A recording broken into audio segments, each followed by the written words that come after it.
See, there has always been something wrong with Article 146, and particularly with the procedure that it sets out, and especially as it regards the position of the Chief Justice. In the Ajay case, I took the opportunity to reflect on that weakness that I noticed, and unfortunately, what one saw wrong with that procedure as set out is what has come to pass. Because one, it's a provision that sets very vague criteria for or very vague grounds. Misconduct. Misconduct. I hear you're a lawyer. Misconduct ranges. There's no particular description of misconduct. Your child can misconduct themselves in school by chewing gum. That's misconduct. Chewing gum in court could be labeled as misconduct. Misconduct simply means that somebody, in somebody's view, you have misconducted yourself. There has not been, it's one of those standards, if one could call it that, which is incapable of any definition, and to a very large extent it is personal, it is circumstantial, it is dictated by so many things, and one needs to be extremely careful. But that aside, well, and then incompetence is also another vagueness, because incompetence, it could be you didn't know what you were doing, but one should go beyond you didn't know what you were doing and go to consequences of it, etc., etc. And then of course there's the third one is infirmity, which I could be, one may say, the only possibly objective ground in that provision. And one had always, certainly when I was Chief Justice, I was walking on tiptoes. When am I going to be accused of misconduct? When am I going to be accused of incompetence? And are these and these are not so, to me, they lack the gravity.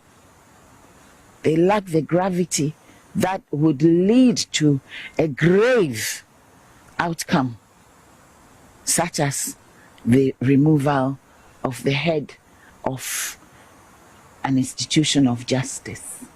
I've deliberately phrased myself that way.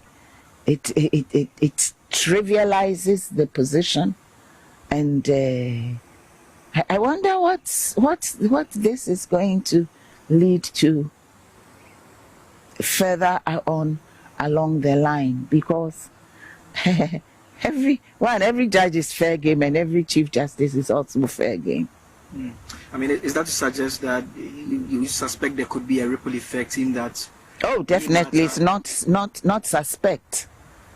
I foresee, not tomorrow, maybe not next year, maybe not in 5 years' time, but along the line, yes, unless those provisions are dealt with, and dealt with effectively in a revised Constitution.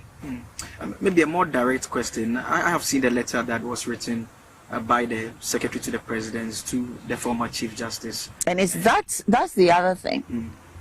A warrant, a person holding a presidential warrant, that's what the position is. It's you become Chief Justice because you have received a presidential warrant. You can receive all kinds of letters that you are hereby appointed, but if you don't have that warrant, does that make you Chief Justice? Yeah, okay.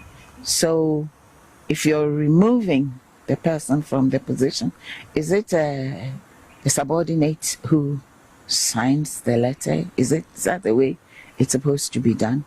That's just by the way. Food for thought. Yeah, but I've seen a warrant as well signed by His Excellency the President. So why are they showing us that one? I've been receiving all kinds of messages, and every one of them is only bringing out that letter. And in any case, is it polite? Is it proper that it should be a subordinate who writes a letter of removal to a Chief Justice? Really? Really? I was making reference to the letter because it quotes portions of the committee's reports and the recommendations, and they make reference to the travel expenses. One, they also make reference to the transfer of one Mr. Baden, and thirdly, the suggestion that she made to the President by way of names to be appointed to the Supreme Court. Do you think that because of the concerns you've raised about misbehavior and incompetence, do you think these three matters, if they've been proved as the committee has established, constitute misbehavior and misconduct as envisaged under 146? These are, okay, let's take them one by one. Yeah. There's the matter of transfer of staff. Transfer of staff is, well, I am not going to go into the details and all that, but transfer of staff, one, it is not just at the whim of the head of an institution. Normally, transfer of staff is something that will come before the council, the Judicial Council. But transfer of staff is a normal and common and ordinary part of running an administration. When I became Chief Justice, I transferred a whole lot of staff, including even judicial officers, for various reasons. Not for punishment. No, to me, transfer is not a punishment. Sometimes transfer is even a career development move. But it is also a neat way of running an institution. You don't stay in one place forever, because the longer you stay in one place, the more harmful you might become in that position. You need to be tested in other places and in other positions. She has lost everything. You know, what she did yesterday was what we call solidarity. Yes, she knows the embattled Chief Justice in three fronts. First of all, she's a woman. She's also a woman. They all both attended Wesley Girls Secondary School. They both have occupied the Chief Justice position before. That was the only reason she did what she did yesterday. Why? She didn't have basis for what basis? You, on the matter of procurement alone, she single-handedly determined the prima facie case using the same Article 146. And we were in this country in 2017, somewhere July. She, through the judicial secretary, warned every Ghanaian that should you dare comment about what the committee were doing about Charlotte Ose's case, we all be in prison. This former Chief Justice told us that. What is so trivial about traveling with your husband and daughter when they are not supposed to be part of it and giving them per diem? You and I are tax revenue. Someone who is supposed to know. She does this and you say, oh, it's trivia. What are you talking about? I will call on the state security agencies to begin to go and investigate her time as the Chief Justice. Because it means she did worse. If she finds all these things are trivialities. It's a serious crime. If you are the Chief Justice, someone that can imprison someone, your bar is so high. What about the Francis Badin issue? Injustice questioning matter. That the Deputy Director of ICT, you accused him wrongly that he had tampered with evidence. You set up a committee. When the committee went into the matter, they realized that nothing of that sort had happened and recommended the reinstatement of the gentleman. While you flattered the recommendation from the committee, you sent this gentleman all the way to Tamale to be in charge of court processes, something that he has no clue. Go and ask Fosuji Abo, that lawyer, and a lot of judges how she transferred them. Hey, things have happened. So you should allow us to live in peace. Okay. As for Sophia Akufu, I've said the baby boomers in this country are a problem. You know the baby boomers, those that were born in the 1940s. They had everything cheap.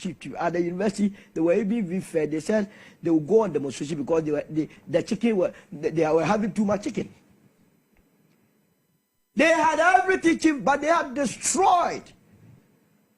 If the former Chief Justice of Akufu wants me to take her serious and to see her as an honest person, she must return the land that she bought for 7,000 at Cantonments. As a value, I'm scandalized. Who will buy land at 7,000 and still claim that she's honest? No, they should leave the youth, those of us that they have destroyed our lives, to be living sheepishly, to go away in peace. Okay.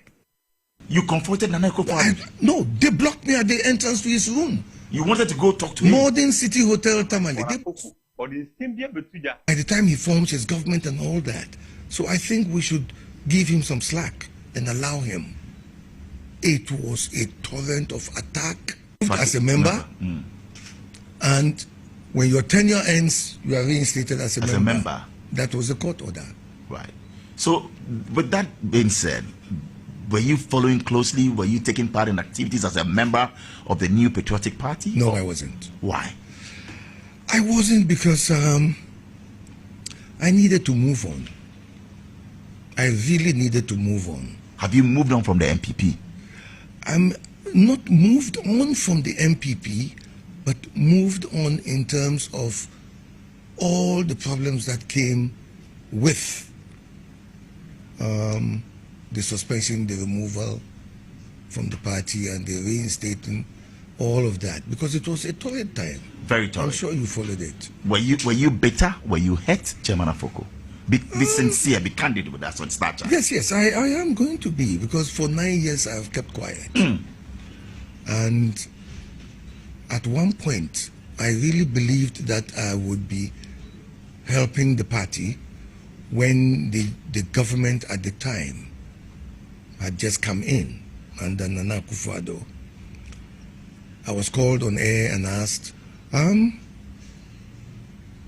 you think Akufo-Addo is going to be able to meet the promises he made for the 100 days? And I responded by saying, no, he can't. No government can. I mean, if you say you have your whole government in place, don't forget even the presiding member down there at the assembly is part of the government structure. And if all those pieces are not in place, and don't forget, 100 days is only 3 months and 10 days. By the time he forms his government and all that, so I think we should give him some slack and allow him. It was a torrent of. Okay, I was saying, my crab can say party, but inside politics, Jumedi, so Fisabri, and Copem says 6 p.m. Bebo, if I be your man at home, come out, you didn't come out, Hodwa, Ebuano, my Ghana, Etimia Fan and Tuma Pebi, Eddie Efra, Tikai, National Son, say Jumedi obey me following live, Facebook at Power 979 FM, TVSYZ, Nina Facebook, Afe XYZ Broadcasting, YouTube, Bomoding, Nafe, Shayin, or for again, share to us a bejebre. Na ya kenkan di ama wo bra inside politics Jumedi Iguso Kosomidi Eddie NK Obrempong and net metra jumedi so Eddie ama Mugabe Mase. It's a command drona and net yedi DJ for Wamakwakosia His Excellency John Dramani Mahama and come up Bain anomine president Ekodi ye. The baby more than near in Chimudi Abrel. Diana DJ for Akawie, Diana His Excellency John Dramani Mahama, one also assume na afe in some awodo makano, and a more ben waye, so betim ye too.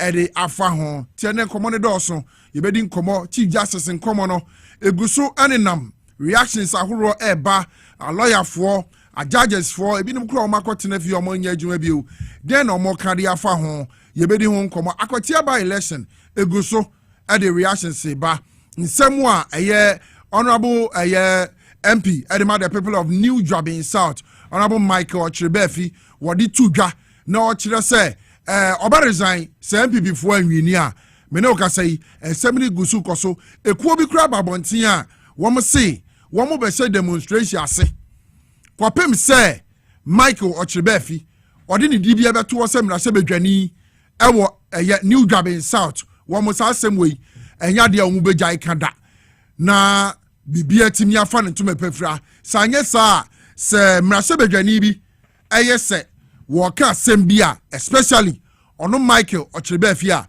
enya de Ghana for and now will be biara elephant serious. It is a wetimia can asem and you be an a share no will be unfetu and sin so say akwatia by election and be before you and then one no or no Michael Ochrebefi on your member of parliament bio. It was a commanded also name ne and chebia na the gaming commission for 1 video and then one summer who will be Wamo ni babedi won komo vi se September gaming awareness month.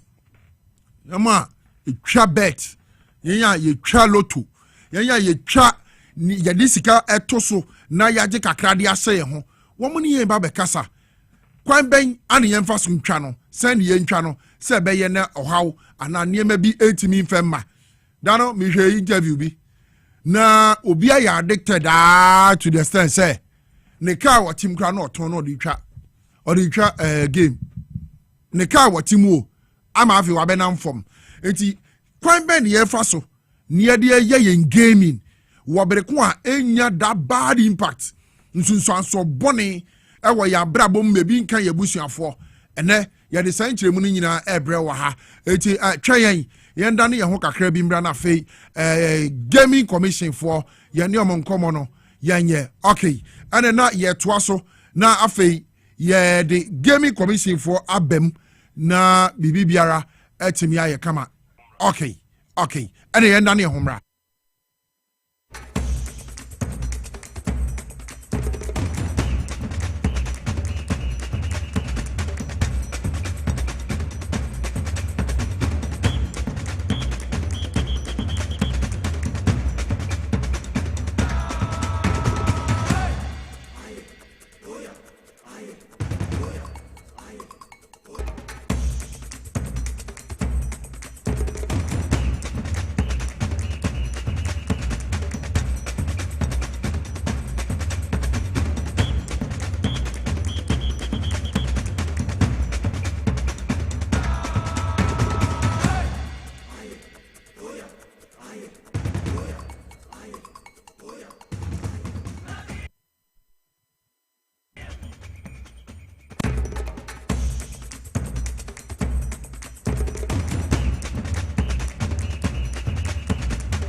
Mesamo Akwaba Biodi ba TVSYZ live on Power 97.9 FM. Facebook, yawo Power 979 FM. Troni nyina bom na fe Inside Politics Jumedie area ye ne untimi ni bom. YouTube de okwa ye XYZ broadcasting na fe Jumedie no wotimi de ho aka ho. Midi de enka Obrempong metena Jumedie so de ama Mugabe Masenne. Enche bi asa de meka before ye be dane ye ho aba no. Meka say ye wo gaming commission for ewo fie ha.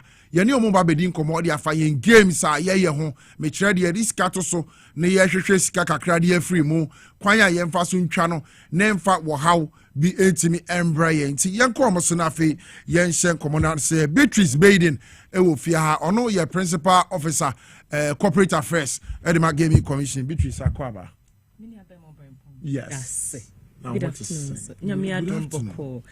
Medina Jumedi, so na mama of viewers and listeners in a very good afternoon. Nice one. On behalf of your CEO, Mr. Imano CC Kweno. Nice one. Nice one. Gaming Commission must say the month of September gaming awareness month. The nature some say gaming awareness month as a trend saying. Before I make gaming awareness month in the post sono. Yes. Okay, Bibi. Into my main chin a check a crack. Okay. Na yes, some correction. That's fine. First of all, you started with the mandate of the commission. Yaka Gaming Commission of Ghana. Yeah, an agency under the Ministry of the Interior. Okay. Yeah, the say you regulate, you control, you monitor, and you supervise the operation of all games of chance. Okay. On my except Lotto. Lotto nka into Gaming Act. Na Lotto de ye twa wo phone so no ni nka. Let's say Gaming Act 2006 Act 721. I say all games of chance except Lotto into sports betting, casino operations, promotions. Me fan say bia I have say XYZ and I say Power FM mo per say bia mo run promotion bia e say mo buy ye ho near mamo to me krata and bet media run but Lotto penny adia o mine run my young gaming commission ho kwan say exactly no another agency and a year in charge then say all other games of chance with the exception of Lotto. Na ye dwumedie no so no ye boa ehye mra e de govern the gaming industry. Okay. And na se me fan say bia player be normally from Panthers se ebia wato odi sika kwakoto agrobi so na ebia niama ohwa anko ye anhyeda amma no or complaints bia odi opeso odi ba ye ho to say referee ye gi complaints no and then we try and settle the issue amicably say between the player no and operator no say be a bibia be asumdwe ebeto asumdwe pepepe sans ne license companies nso a epese eba oman mu now be say me say the month of September. Yes. I didn't say gaming awareness month. Any month of September no on my na throughout the year. Many bring na your call media so. Yeah.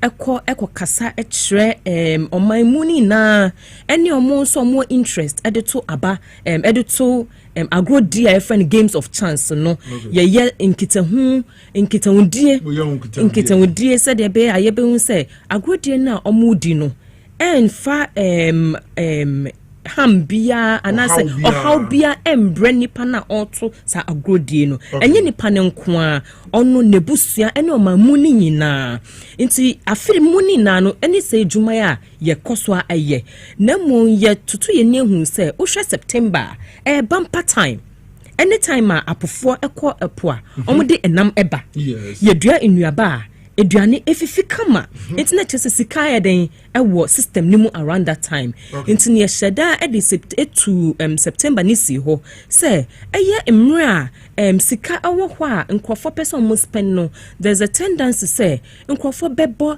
agro ombetu sa agroi more inti ende yen sheda faster time in si ho na yen a lot more public sensitization say yes gaming no dia leisure activity say bia wa brand na say opeso gichi weni no wo di gichi weni say ne bia end generate and say enkonkwaye bibia e de ohaw ebebre wankasa and e de bebre we busua ene o mamu ne nyina ekwan ben so sa ana osusi say bia wo ya ebetimi de sa wo haw no abre wo so Obrempong hu say me fan say eduane e wo hoyi wo di eduane ne bebre na wo mimpa na wo foso adia ofe nso saa na etie saa na gaming nso etie yen ye gidi say agrodi na wudi no udi agroni bebre ekọ overboard and your friend excessively it has a tendency to affect you into bon so be ho otumidi agrona on peso be ko fie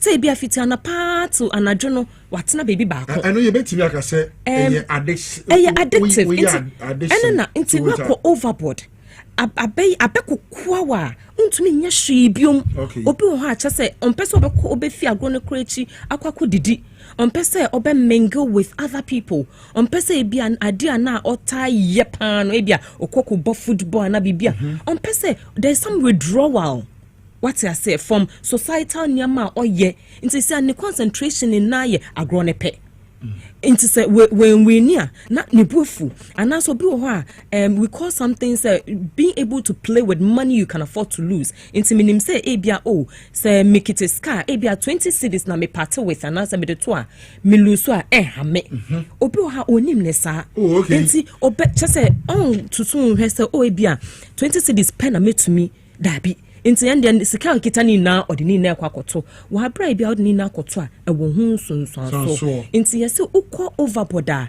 it has a tendency to be addictive into ubeye so addicted to it say e be affect other aspects of our life into that is what we gaming no nti ase na be mu a e wo se nke bia se wo be ya sika wo de to so a e bia won san ka ba ka enya wo ya na wo de sa pepepe manager say gaming is a leisure activity. Into me fans Obrempong wa bre and I say bia unye bibia sese into pe bibia be relax kakra into nim so bia okita 50 cedis o de toa e bia so ulusu kra na how bebre how affect society affect we busua what I say sana is a game of chance no and I grow di now udi sa sika ne kwakoto so no ese say eye say de be ya won ko overboard and because the last time there was this story online. Now this guy who used to pay, I think 10,000 or 20,000. That is sticky bet. And a buffer home. Ni a bonus you. What say? It's no any ka say me fan is a minua bear man. It's unfortunate say it happened that way. Into Obrempong wa wo kwakoto sa agro you know.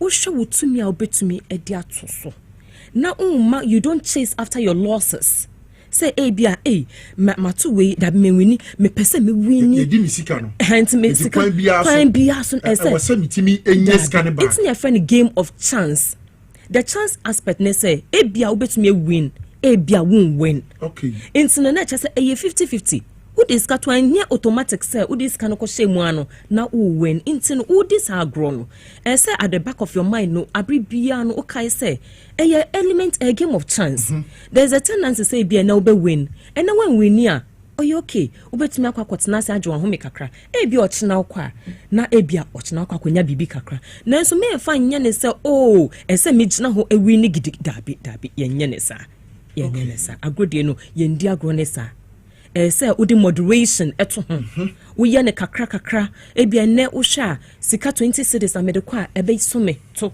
anase me lusu a ha me anase me affect me bebre na ende odi anu akwakoto na nso nim say the school fees amount school fees unim say say odi kotua wo school fees enti afa ye fa ne school fees no unim say ekwa unye bi mfa nkonkotua double but Obrempong enti ne friend say game of chance meaning say 50-50 Obrempong ubetumi edi akwakoto ma wunye sika no enti don't take that risk. First school fees no nkonkotwa dey be school fees hospital we no da bi Obrempong na den na sika esa wo de ko hospital akwaji apomuden na wo se me de kotwa bet enti wo de kotwa bet na unsanka na de wo ye ne den enti no sa enti na yes ye di month of September na esi ho say ye ne ye players no ebedi ho nketa ho and ye behia mu media to help us say they be use some platforms so to engage players na eto sa agrodi ni say agro no enti ye friend agrodie and then say oto kakra no watwen kakra waja ho me kakra why other activities so kakra balance moderation na nye say bia odi ni na okotena baby baako na onya hwe bi da bi nye ne sa otwa ni yedi no no wakwa ye deposit no watwa ni yedi no so na mo nyina nani abere ne ho saa sengo for den na wo ka kire wo yo Obrempong as part of gaming awareness month no commission ya join your players ho pa ya ni your operators no edin kita ho bebre enti no ya set aside a date 26th September 29th September. Yes, obio what problem beer with gaming addiction. A free counseling and they provided. Bra, your toll free number.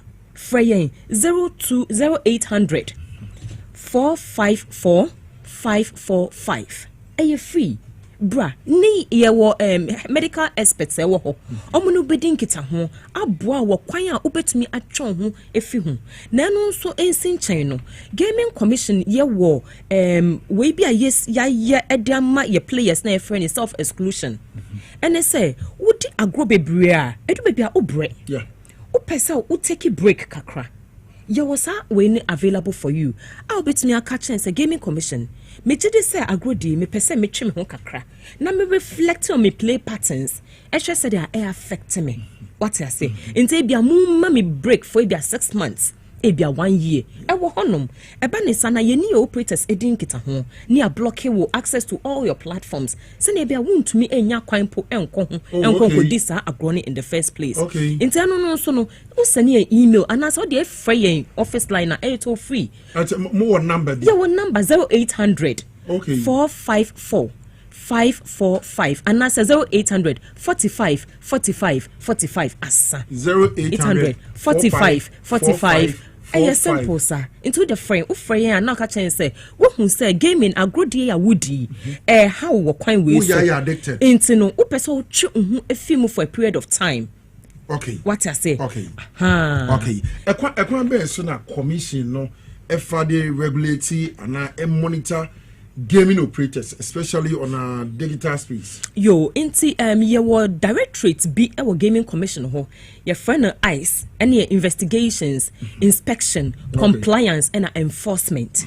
Inti sa directorate a bring no say before obi beba or mining musa or person or starting operating sa agrodi no emra e wo ho a ese nipa no odidi so okay enti companies ni na no ese omudi sa mra ne so no ye ICE directorate emra ni bring na eco round eco hwe say emra no omudi so anaso omundi so eno so na nchen no organization na nkasa dwumedie gaming commission no abeni bring na no ye ne ye operators no e have stakeholder engagement ye frɛ omode ba eni omudi inketa ho ewo omunumedi no a omudi no ho ehwe say ne omoye no ani omuto emra omubumra ana say ne omudumedi koso sedia esese omu ekoso epepepe into say baby a omu ebumra so no ye party omu we whip them into line kakra what I say ye guide omu say be ya omu mu imra no so baby nso omu ya ade no ne abomechi o wa ya ade munkoso a enye ne sa na aside that no nso no ye weekly inspections are your officers ne eko round eko hwe say bia me fans the company we yakasa imran mu no ensa akola eko agrodie no center undi 18 years ensa okọ ho into no ye ko omukọ ekokọ hwe say bia gaming operator A and gaming operator B wo company na wo no akola wo ho anasa akola eni ho 18 years signage no wo di apo ho kese se na be ya obi aba obi hu say bia me 18 intimate me room anasa intimate me room na wo bouncer e wo ho ene na hia yen pa se na be ya nkola na entumi nko na aside that nso no ye show ID card if you say say ye NIA ama we asenke your card no with all platforms into gaming commission cry amamra say you verify your identity say anya bi akwaku mensa anakwaku menu na say oba bebo agrodi we ni mfoni nie ni din nie ni nafia ni age a wedi no eno nso ene no pe ekọ pepepe anase ebobra se de be ya ye be hu se ani eye nipa we a o se oba beto agro no eye ono ena oba beto agro no ena anya bia nso se de be ya yen operators no nso no omo ye omo ne ye pepepe se ne be ya impose a harm to not just the player but the broader society. What I say, operators no so na say ye catch on abibia say on our system no so na say omunya self exclusion we be policy bi nso wo system no say de be a wo bo agrona one case out to make a operator and say me person me take a break into and these are things that they should do for us. So gaming obi de ne ho ahyemu a wa baba ye addicted e kwan be na gaming commission of Ghana mo fa so hunu say nipa no na fe mo support no What bereko why addicted wo gaming? Yo, mechanism first of all no. Medinkan eka say ye operators no edin kita ho bebre. Okay. Ye nkita ho an ye dinum one of the key things is say ye gaming commission ye ni gaming centers ho. Okay. Aha, ho ne ye adwuma. Ye referee. Yes. And ye moderate omoniama, operator ne player ne niama. Into the first of all ye say player no. And na to me back forward and na say bia nebusu eni ba then po me explain ho no so acho kakra. Player ne hu say ebia ade agro ya medi e affect my life into me pese me take break and am here emowa eno mu no player ne reach out to yen offer a number na so send e emailer yet me bem and na say o catch operator na yet me bem na to say ebusu eni to me ka say me hu say bia ebusu eni we or gaming e affect no eno no obetumi am catch but yen to me scrutiny directly say ebusu eni na any player no eba na player ni jitum ese mremu no udi 18 years you have every legal right to game and so I say nipa nankasa jitum say or problem ansa na yetumi aba bebo na in the month of May ye dwumedie pa wo man mu ye set aside the month of May as a mental health or mental awareness month linking it to gaming ye ne mental health authority e di dwumedie bebre echo out echo schools ni ade universities any ade any mebun bebre na kodi nkita ho emma ye ma mental health authority for no eno mu di nkita ho on gaming addiction and said e bia obetumi atwon ho efi addiction problems intina ye ka say 26th of May way of September way and at 29th of September free uba cantonment your center be a friend Le Chateau des Jardins oho no pa a very comfortable area dabi ya sheda I baby come obi eni ho oba doctor bi wo ho ono penny nipa obi hu gaming commission official bi a wo ho woni nipa ne doctor ni ne pe obechecho kwan a obetumi atwo ho e dey addiction problems simu into 26th of September way and 29th obi biara our problem biano wo de hu kwan no kra free number no 0800 45 45 45 bechecho kwan no very well yedi enkomo na ebawie and apart from addiction are there warnings and problems be I know so e wo gaming we we say amansan wo mu huna na yo o share advert ya gaming operators si editu dwa no ubehu say advert bia omo beto omo de beba no ya tro gaming can be addictive 18 plus na chere say agro bia no there's a possibility say it me addictive okay until there's a possibility say bet me affect in a way into no udi sa agro na moderation eto ho enye say bia okọ abonti de bia no na enu ane say bet na de bi utwa bet ne kakra no why other social activities so kakra se ne be a engi insem and aside that nso no ye cassette time bia no ubekọ we nso a ukọ facility bia nso hwe say e bia 18 plus sign no ewo ho say de bia bo say okay akola we enra ho because it's a collective responsibility gaming commission to me enye ni na di agrono nso a eya messages biba pop up sign biba eye we a ewo screen no so ye sheda operators ne sheda e de to so ye mandate so mo fan to so I be twa dwen abaso say hey agrodi na we di no we di agrona check akra take a break akra e bia sorry kono nsuo e bi wa ha wadwen ma so say bia was penis ka bebre say enso sorry kono nsuo na e be pa be prompt to say hey take a break kakra. These are some of the things that we have put in place. Then finally, Gaming Commission of Ghana, more catch Ghana for and this month of September, a gaming awareness month. On the 10th of September, CD Conference Center ewo Legon ye launched the gaming awareness month. Niye kacho BBR say gaming a leisure activity. Moma yemfa moderation ento ho. Moma yen game responsibly. Se de be ya engine sim. Se ne be ya ha yen ankasa ye ni peduano. Se ne be ya ha yen busua. Se ne be ya ento or how enfama or memuni enyina. Into ya uba kai say it is moderation. Let's not go overboard. Okay. Yeah, that's the big way. Beatrice, Mr. Medase pa Ghana for nyina nso da wase. Eye ade a ɛha wo man no. Okwa afiefiem, okwa awariem. Ni ebi ni mo a wo ye adwuma because of gaming addiction. Ene yo mahwe ni ma bebre. Nti saa nkyerɛkyerɛ mo nkoso nye. Ebeboa. Yebehia mo media platform no ene mo media mo mua. The robot for ye pa mo chomo mua ye. Abribia wa ma. Say dey ma bay yebebo the run the ato so. Okay, I was here afei na do we video na to wa. Hey TVSYZ live on Power 97.9 FM. Facebook at Power 979 FM afei TVSYZ, YouTube SYZ broadcasting. Inside politics, Jumedie Ana Yeguso, Aye Nemo Edi Bomono, Gaming Commission of Ghana, Woman Chire, Obeko Baby, na the wa boy Sabo Chinku, Onyesike Bia Wadi Wurem, Yadino Openisika back, a lead to addiction. Bema Wabrabon one trade ya, Ebeye Basa.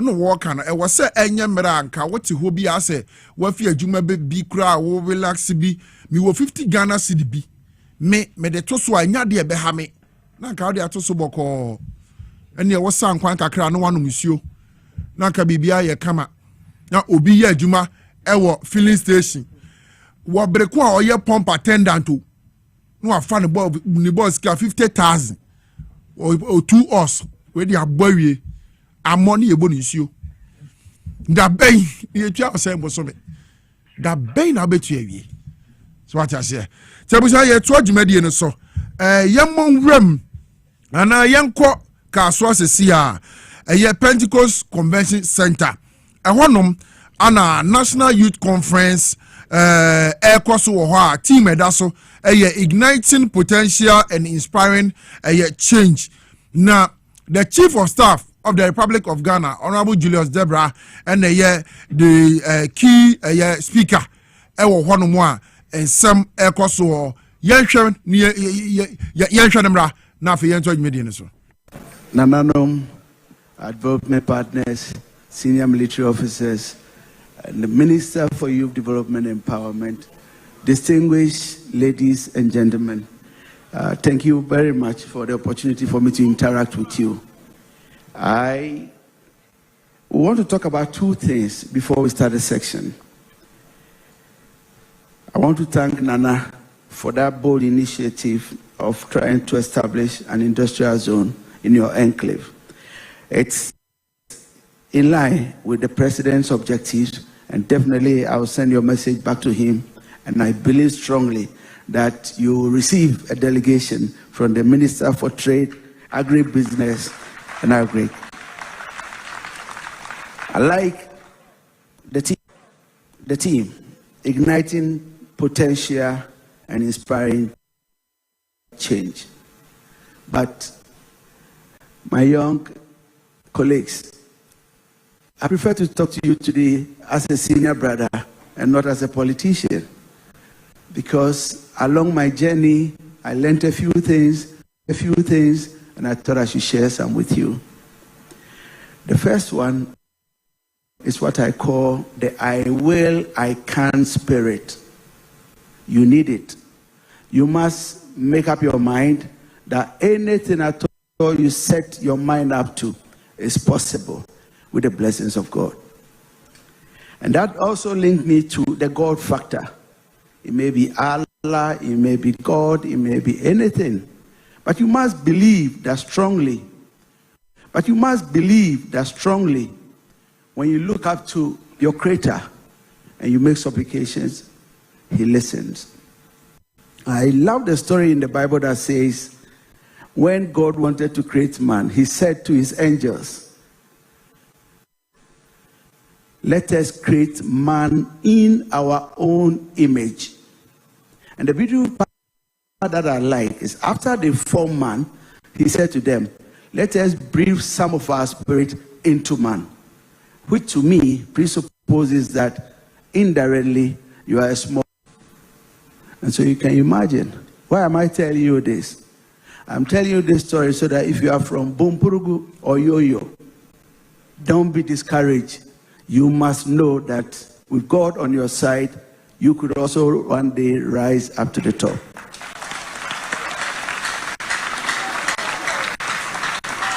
So, I had my basic school at Akrabo, where, honestly, we didn't have enough teachers.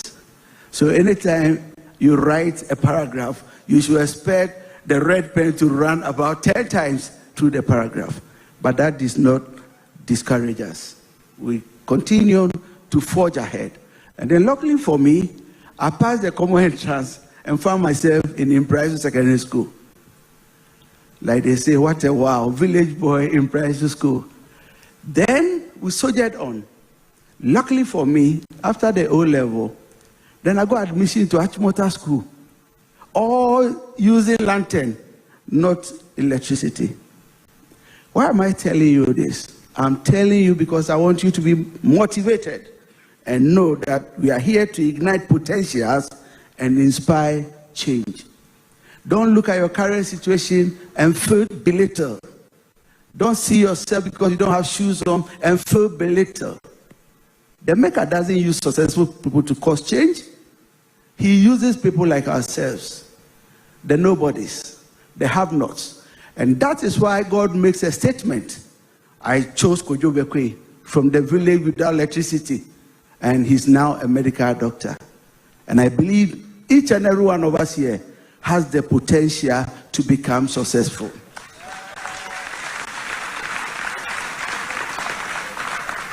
Our president, President John Dramani Mahama, says every day that he believes so much in the youth, and that's why he created a whole ministry for youth development and empowerment. All the things that he said were not things that he said as rhetorics in normal politics. He said them because he believed them. In our private times, he asked, Julius, this youth thing, which level do you think I'm taking it to? And sometimes I say, sir, as for you, the way I believe you, I can't imagine where you are taking it to. So the youth of this nation, be assured that you have a leader who believes in you and who is going to ensure that you become successful.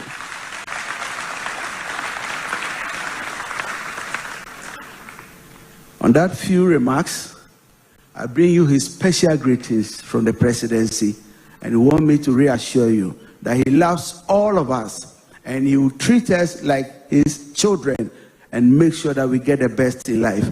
At this stage, I'm available for your questioning. Thank you for having me.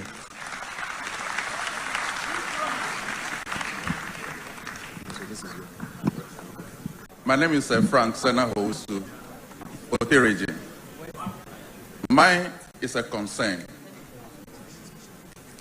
My concern have to do with the elimination of agricultural science as a subject of a study from the basic education curriculum. These have gone a long way to generate or reduce the interest in selecting the subject as a course of study in the secondary school. Honorable, I believe that this may affect the initiative of school farming initiative since most of our students don't have interest in farming. I therefore want to appeal to you to reconsider selecting agriculture as a main subject in the basic education and also make it as a core subject in the secondary school so that most of our students will have interest in studying the subject and also come out and have interest in the study of agriculture. Thank you so much. To be very honest and sincere with you, I believe in exactly what you said. Because if you see Ghana, one of our competitive edge is within agric.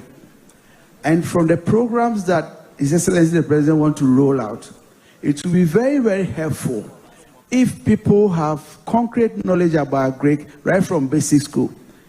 I will share your concern with the Minister for Education and possibly encourage him if he can raise a cabinet member on that. Believe you this. I'm telling you because I want you to be motivated and know that we are here to ignite potentials and inspire change.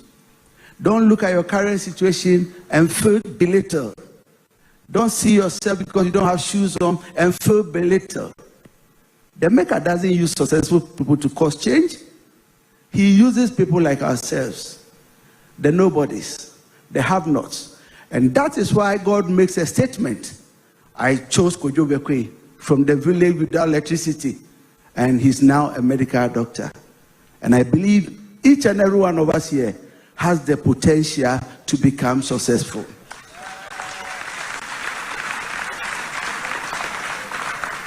Our president, President John Dramani Mahama, says every day that he believes so much in the youth, and that's why he created a whole ministry for youth development and empowerment.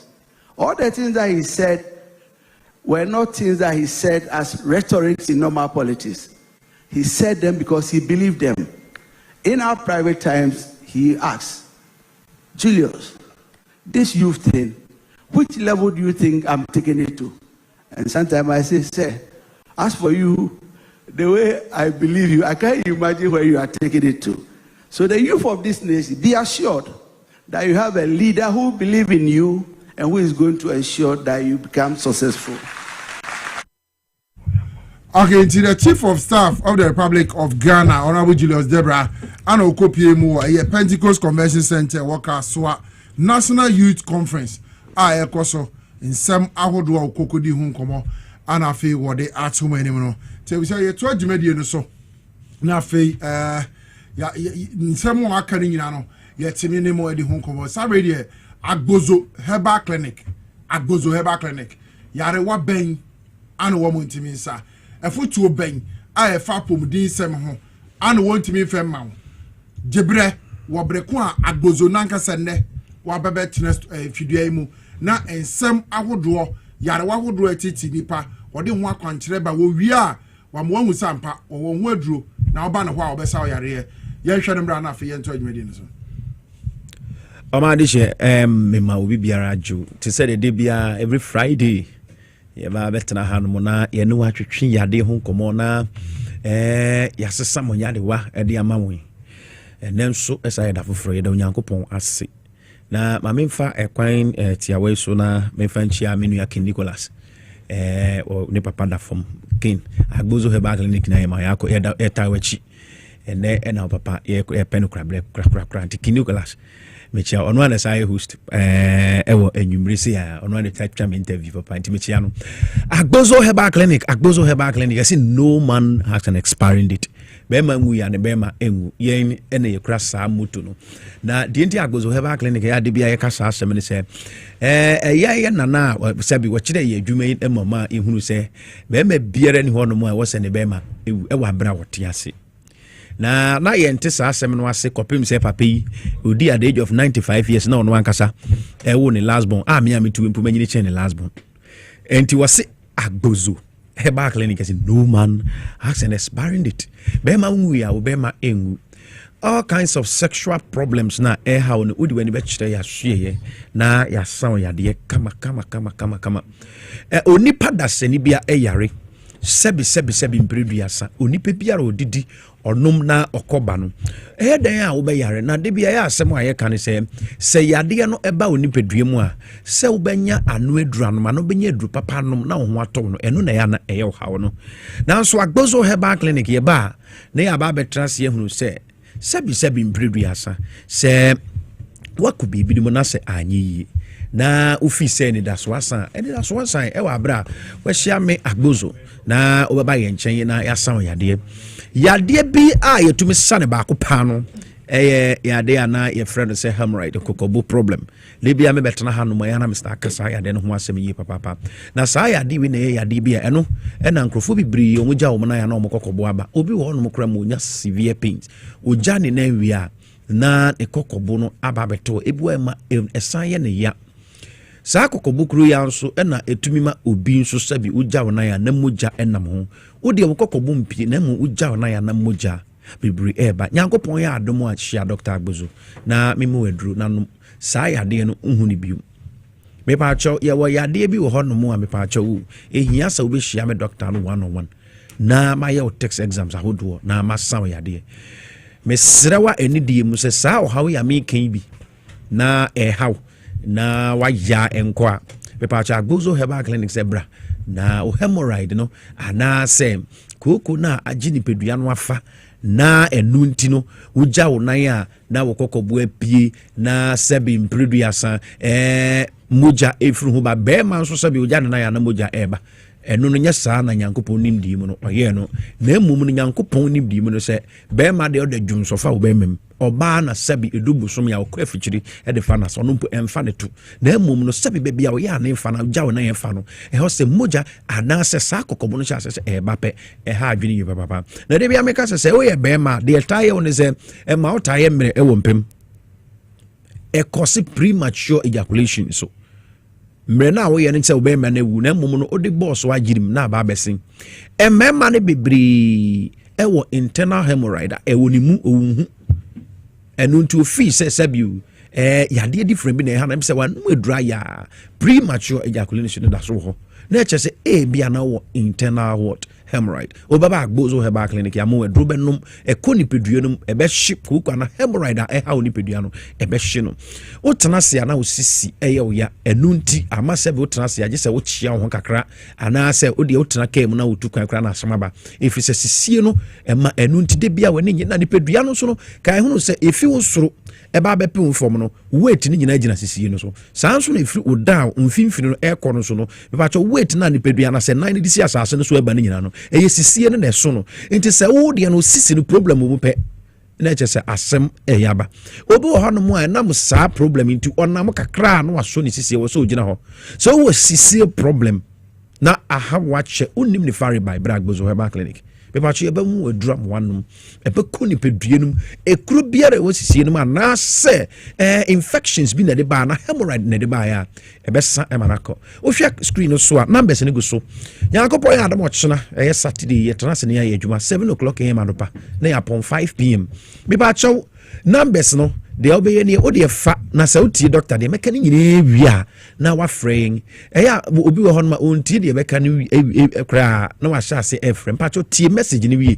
na fa mu aba no bi ansa na mesɔre a wafrɛ me wowɔ ɛnkra ha no mu atwerɛ number wei fa to hɔ yɛbɛn kwahyeman ahemfie no a yɛhyɛ adwuma ase 7 o'clock anopa na yɛapɔn 5 pm ɛyɛ 0241 wowɔ nkra ha 0241 75 0282 Accra has 0241 75 0282 eno eye kwashiman Accra Kumasi yewo dicham so Kumasi yewo dicham so ohwem wa Ashanti region bia obeba agbozo Herbal clinic wo dicham so May 5 Old Insurance Junction Ochina nyankopɔ yɛ adom a yɛ ma quick start ɛwɔ Ashanti region hɔnom enti frɛ 0553 417752 tema nyankopɔ yɛ adom ɔkyena quick start no ɛyɛ adwuma na hemorrhoid treatment no ɛyɛ 0557 40 2696 yɛ patient adada ne nyina nyankopɔ yɛ adom ɔkyena yɛyɛ adwuma de biara da yɛ hɔ yɛyɛ adwuma from Monday ɛkɔ kɔpem Saturday Sundays no after church kwasiada wei yɛbɛyɛ adwuma ntɛm nti wo a pɛsa anopa no nyinaa no woba no wobɛtumi aba ɛfi anopa 9 anopa anaasɛ mefa sɛ 8 anopa Sunday ɛkɔ no nyinaa kɔpem 3 pm Agbozo Herbal clinic yɛbɛyɛ adwuma from Sunday coming Sunday wei yɛyɛ adwuma papaapa nti wobɛtumi aba ama yɛahwɛ mebakyɛ sɛ wowɔ ɛnkraham 0241 75 0282 ɛna Kumasi 0553 417752 ɛna tema 0557 402696 erectile dysfunction penyin na wotimi na omfie na kwanim omema asem no enye bra Agbozo Herbal clinic na beji treatment o say treatment no na e quality ba ya na nkrofo mo ntiase bra treatment no na yenye o testosterone na problem and cause hormonal insufficiency and imbalance in the system. You may drew na nkasa correct system na balance in the back. Oba so we 100 kura no a. Oba ma be sore ma oba ko a oba yi ansa na wada no. Obetumi aye. Obi wo hono ma busumi mienu kura na ne be ma sore da. Wa fa no normal say bia ne busy schedule and schedule ntina ma ne be ma so oboa. Se o testosterone hormones ne stronger. Se sebi nkupedu asa. Uti nipa mu kura no a oba ma no ankasa tibi penya ne ti. but ubo se bi wonoma otu wonoma wia first nanka obe me wa nanka na kasa sorry to office credit me sorry but se ntumi sorry edu ahoma chimpo ebe sorry mpo yasem be man ka kire se ohunu amane na wo gya wokwan enti wo erectile problem biara erectile dysfunction problem be pa cho bra gbozo Herbal clinic obe man e wo se sorry ahoma chi e wo se nyanem now the name mahomachi a eche se obe man ewu no na so agbozo ye de be yesi be man enwu emom eda na eche se obe man epese koda iti nyane no we abranti wu o ya kokro wo ye hwan yo se hormonal insufficiency no se a happy in the system and fa ho so ya abranti ana se o ya kokra o me masem na e basa ibu a en sorry obi wo no so asabi se be man no sorry a emu mremre ansa no betumi ni oba na bibi kra na take 3 hours obo so no oba no kra papa emema bebre e was a problem we be patcho bragbozo premature ejaculation obedience so dey sorry na momo de boss wa sima ba ko mpu enru na be ma ne dawi so be ko mienu no eno no yasem be patcho agbozo Herbal clinic say be patcho de jai da dwire no to chen na hunu se wa hia yen wa hia onyankopon no opese be me biara ojiwani eno nti no de ho ahaban ene han ne munim de amayen se bra ye nchen na yenye druma na ho nto enti sa o won kra ha no mo a kwashima ne ben chips palace no 0241 750282 yankopon ya adom ochina o na oyire nyina mo ya awarefo a mo nka mum na mo mra na ye be ma discount oba se infections ahodo white ene hawa nyina ye be sa ya de na firi ho ama kama ho ato prostate jonso into me ma me pa cho ni nyina o de beba ye nchen yade biara hawo obi wo hanom nam kakra na waye mre na wani so briw ni nyina agbozo Herbal clinic typhoid fever ene dawso ye beboa oba besia bibi na mo yem fibroid ahodo nyina no low sperm count wa o pesa wo no na awo no ntumi ma pa cho low sperm count no bra doctor agbozo ye nchen be mu aduru ama wawo me pa cho frame e was 0241 75 any akra 0282 over to me aframe I was 0241 75 0282 Kumasi A 0553 417752 and Atema 0557 402696 yade bia yentumi amodin ebia na yemre no esua enuntu ne yentumi anka yade no yade bia hye woni pedue mu a ehwewo na wunhunu de ode befa no bra gbozo yenchen na me kama kire say ye besa wo yade am ho ato be bia wotie me bia no me pa acho o hwe me wo be bia the whole Ghana bra gbozo Herbal clinic ana frame be bia wo bia ye no be din komo na ya tutuntutu ye kama ama na ho so ebe den ebeto agbozo ye no man has an experience eno ne ye moto enti be me bia roba trase afi mu a o yire be jaw say ana mpra bi be jaw e wa because of o me masem enye no ene na wara if it's agbozo what yanka asempa we eyetia me bre no ayebe nyankopon ya ademo chena ye start edwuma Sunday kwashiman branch no ye edwuma din from anopa 8 ekokopim enyumri 3 p.m. na yapon ochena ne de ye kon full day eno no ye start 7 o'clock am anopa na yapon 5 p.m. Monday no a regular time na Monday, Tuesday, Wednesday, Thursday, Friday, kopim Saturday ni na yejwa. De biara da all the branches no so no ye bi obi be free business doctor da be na mu yejwa mpacho de biara da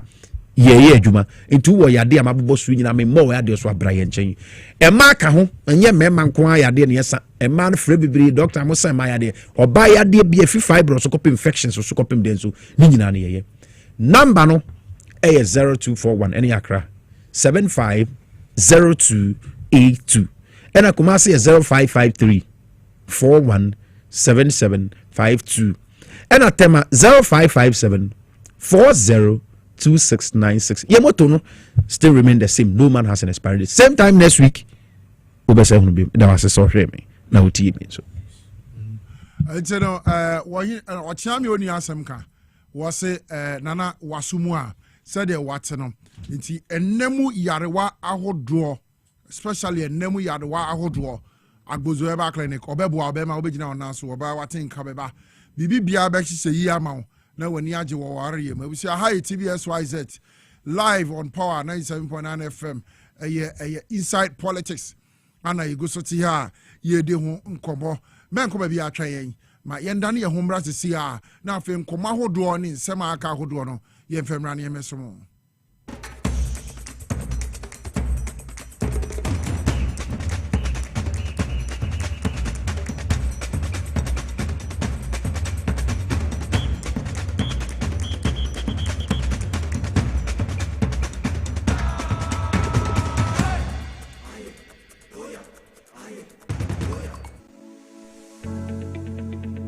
The National Petroleum Authority hereby cautions persons engaged in illicit storage and trading of petroleum products to comply with the regulatory requirements to operate in the downstream petroleum industry. The NPA Act clearly stipulates that no individual shall engage in any commercial activity related to the importation, exportation, re-exportation, shipment, transportation, processing, refining, storage, distribution, marketing, or sale of petroleum products in the downstream industry without first obtaining a license from the NPA board. Failure to secure the necessary license and properly regularize operations will result in confiscation of petroleum products, prosecution under the law, and decommissioning of facility. For more information, contact the National Petroleum Authority on 0302 550 380. You can also visit our head office located at Jolu of the N1 highway or any of our regional offices. Na ede na ya obeyi oda former son ye funu mu Oh Mr. Entry also yare ya titi be benfie pi nanso ne yam nyono da se me chew no ahodo amato a me hunu hwe a ebe ya nwanwa menyi ni say what ulcer tamfo hexa capsules any hexa mixture yanum bom kutia ulcer no bia ma no anom anka ne ho ato no dadaada ulcer dro de eno ne hexa capsules any hexa mixture ankom ni nchiremu ulcer ye kura eto ye funu ene ensunu mu etuma wo ye funu ekeka wa wogire wo ho a enyi ulcer etumi ema wo ye cheko ebra wadidi awie so how eye ulcer de a kope hexa capsules any hexa mixture nanum bom na ho ebeto pedudu atu a ko okanshi drug lane Kumasi Dani Herbal Takradi AA Mensa Anafre 02038228855 Apefo abatan a woma won mofra no fo ene mofra woni mfie mienu enka ho Haxa capsules ene ne mixture ulcer tamfo edie age adwadie nkratuo yi atom.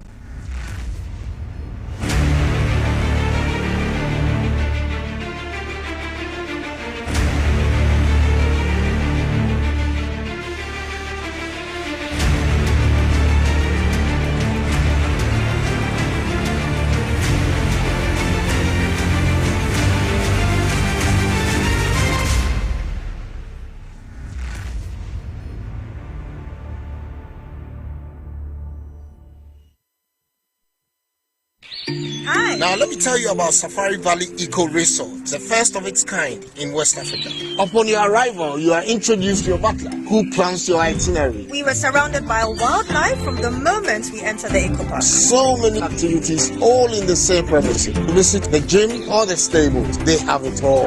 At my break, I'm able to practice my putting. We also went fishing on a man-made canal. Our tour guides taught us so much about the wildlife and how to interact with them. They used only electric vehicles here. This creates a serene environment. I'm told it's over 1,000 acres. My cabin here sits on 2 acres with a large terrace space overlooking my private swimming pool. Now this is royalty. They have their own farms, thousands of fruit trees. I can also have my lunch here at the waterfall. Quite a beautiful place you have here. Visit Safari Valley Eco Resort in Ghana, bringing you closer to nature. Obrempong eye adwumada. Eboa eyam aduane. Eboa eyi insa free ni peduanim. Na eboa woni pedua ma etena ho yi. Nanso, wonim se niema a yedi na yenom. Timi ma brebo ye adwumaden sen pote. Me hu da. Me brebo ye juma pa. Ebia se me ntumi ye bibi bo me brebo. Ani, and no into na what the left here from the Moses Clinic me Herbal Center aba. Herbal food supplement. What's it? Pa de bois brepo. Ama a ye juma ye. Na, ye juma. Fatopa ye no, anopani and na a boama brebo ye juma ye. Sani a beya, a bit me anyam a jania woody, a sissy ni pejanimo, a ye moving see. And no, I'm a brebo here. Ubenya Live Kid or pharmacy, herbal shops, ne supermarkets are a bell. So what do those way to up?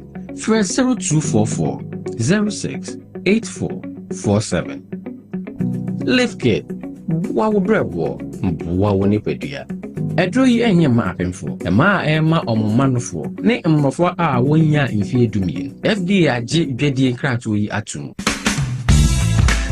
The serene environment fits into the goal of the school, which is simply to provide excellent educational foundation for your ward's development before they commence primary education. At first glance, clearly you will see why the school is called Hebron Hills International School, as the building stands tall overlooking town. With a Montessori style, we have experienced and dedicated staff and trained teachers. Our small sizes classrooms are meant to enhance teacher-focused approach where children get one-on-one attention from the teacher. Hello there.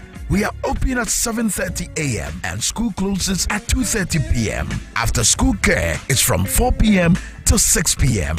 while early drop-off can be arranged at 6 a.m. Hebron Hills International School is located at Midye off the Nsawam Road. Locate us with GP postcode GW0688 GA West and GPS code 06884870. You can contact the school and make further inquiries on 050-876-2375 or call the office directly on 0302-918768. Email us at hebronhills.school@gmail.com. Hebron Hills International School. Excel and shine.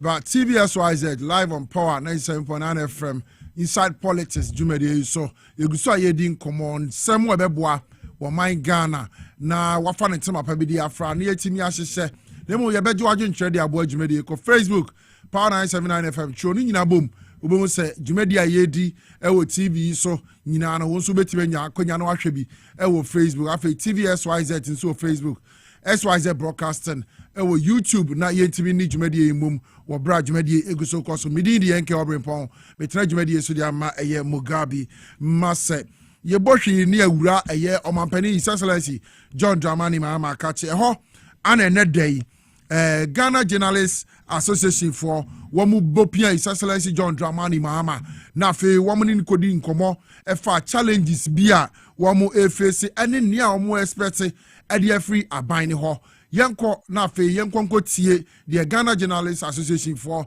wamu president Dr. Albert Kwabena Jumfo Mr. Albert Kwabena Jumfo wakoi na fe wane His Excellency John Dramani Mahama ekuo ni nijinhyem yentie ne mrane enso adwumadi ne so. Your Excellency, having said that, I want to, on behalf of the Ghana Journalists Association and the media in general, applaud you highly for the personal interest shown in the affairs of the media. This is very remarkable.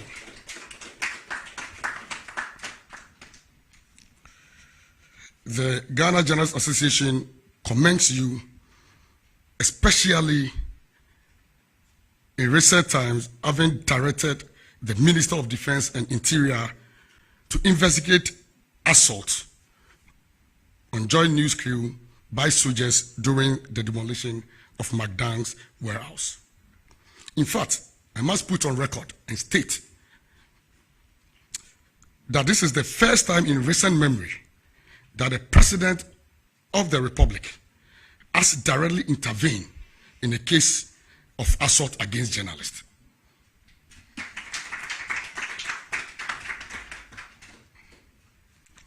However, we were not surprised at all, because you are one of us and a proud member for that matter. We're happy to hear it from your own self, attesting that you are a proud member of us. It is the reason some years or few months ago, we publicly and openly challenged an unfortunate statement made by a lawyer, a very known popular politician for that matter, that a journalist cannot be a president. Mr. President, I can assure you that we are very proud of you, and you have our full support. Albert Kwabena Jomfo, Anna Woten and Kase, GJ, Ghana Journalists Association for Wamakoko PM, our president, who are not free, and some of draw challenges or move facing near Moshe, Eddie Free are binding her, Nebema, a GJ for, yes, you more dimu, na enquire say, Oshe will be to say David Tenkrai, not 13 journalists for, ye cover, ye quacquaye and coverage, sa semesi. Na ye betimi kura di bia ba besom abekyerechire mu akyerɛ sɛ de yedi enjumai na ye boyen blows ye piapia yen ye deny yen access sabre sa ne nyina challenges we nyina ka ho ana ɔka kyerɛ Excellency John Dramani Mahama sɛ sa ne mai sɛ bibi betimi ayafa ho na journalist fa hodie sɛ de betimi aka no kra sɛ de betimi ayi adwuma sɛ de sɛ na efata no aban ne moa no nwe no wie Excellency John Dramani Mahama nso Let me begin by congratulating the executive for your recent election and to say how pleased my government is to work with you, the media. I've been a fellow traveler for quite a long time. And by virtue of my training as a journalist, I remember the early days when I did my internship in GBC, and Madam Afeni Dazi was the news editor. And I worked in the newsroom. That is when I practicalized my skill in story writing and all that. Our lecturer, Professor Karkari, was the one who taught us journalism, and I did my internship in GBC. Others were attached to Graphic, Ghanaian Times, and all the other news organizations. But in later years, I was to find myself on the other side, having entered politics and appointed as Deputy Minister of Communications by virtue of my training. And so it was a very interesting time. Comrade Kwesi Pratt, Kweku Bakun, and all of them had been in the fight for media freedom. They had been arrested and jailed several times. And eventually the 1992 Constitution had been written. And so the early years of opening up the media space, I got involved in that when I came into government in 1997. And by then, the Radio Eye issues and things had all taken place, Tarzan and all the escapades. At the time I came in, things had settled down a bit, but people were still getting used to the new regime. Joy FM was there, Gold was there, Peace FM and Co. had not yet come on stream. Yes, and these were more independent media, and their reporting could be quite uncomfortable. And so as Minister of Communications, first Deputy Minister and then Minister, I really had a hard time, containing government communications. But it was a good experience. I constantly had to go on programs to try and explain what government's position was. And it was not easy with the kind of boss I had. I mean, Flight Lieutenant Rawlings, he was very unorthodox. And so sometimes he would go and say something, and I have to crack my head and say, now how am I going to explain this to But somehow we managed to get through with it. And the media has come a long way since then. And I believe that the major catalyst for this has been the 1992 Constitution. It's been one of our most progressive constitutions in the history of Ghana, especially the inclusion of Chapter 12, specifically on the media, indicating media freedoms and what needed to be done to protect the media. And for the first time, licensing was taken away, so anybody could establish a media house without the kind of restriction that used to exist before. And so we've come a long way since then. But since then, a lot of things have changed.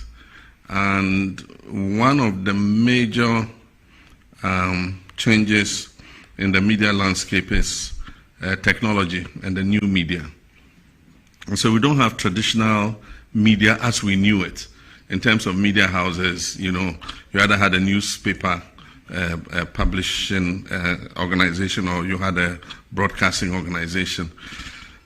The media has become a bit decentralized, and because anybody who has a phone and a camera can report news to the public. And it means that communications is dealing with a wider range of people, not only traditional, well-organized media houses, but also individuals, especially the new group called bloggers, who go to events with journalists and vie for positions with them to get the best shots and the best stories, and they just go with their phone, edit, and then they put the news out. So the media landscape has changed, and the sources of information has changed. And in many cases, it is those people who are setting the agenda, because for most of our stations in the morning, they're taking a lot of news from what 1957 covered or what GH something covered, and they have all these their little inscriptions they put on their videos, and that drives the discussion in the morning. So they become a very important part of that segment, but are unregulated. And so sometimes they go to the extreme. The language is filthy. I mean, they can just, go to town, either insulting somebody or sometimes on the limits of hate speech.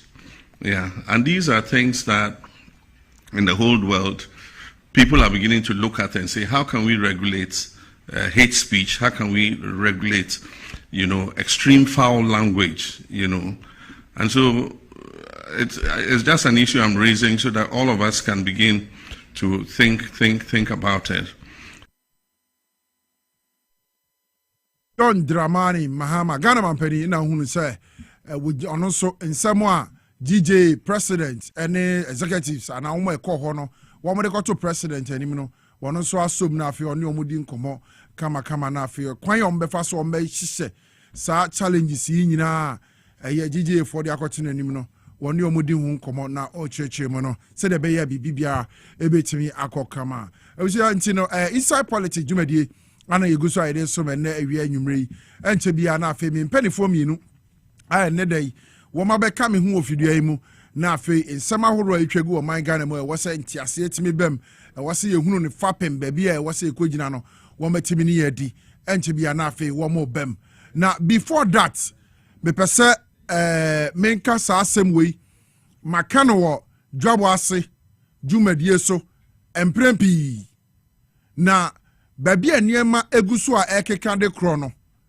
mesenya kan wo inside politics so na yenya record ni bebre di agu ho se beye na da sa oyene kese ne beba no empanifo beka se o mante ana wo munim because asem no ho petitions bebre akọ IGP ho ebi ewura presidency ebi ewura chieftaincy ministry ni nyina ya asem no ketuwa bi udu amrahia adenta amrahia ha media me ye witness to woman nsem bebre because ensem ekọ ho da bia no ɛyɛ na yɛ kokova ni ababɛbɔ nti wohwɛ TV so ana wotie radio no a abribia wote amrahia asɛm paa 2020-2021 thereabout ana aban release a portion of dairy farmland ɛwɔ amrahia identity ya ano de ma ahemfo asa nsasi compulsory acquisition eba so somewhere around 1979 ho aban ne jeje abusua ne ahemfo bi nsase se ode ye dairy farm asabre enya djuma bio wo mo frɛ bi amekɔ ne makwakɔdi ho djuma ne mabɛka no wɔ TV ne radio nyina so se ne ekoso ni mene o ka sɛ enra de ya amrahia nsɛm wa esi wɔ no IGP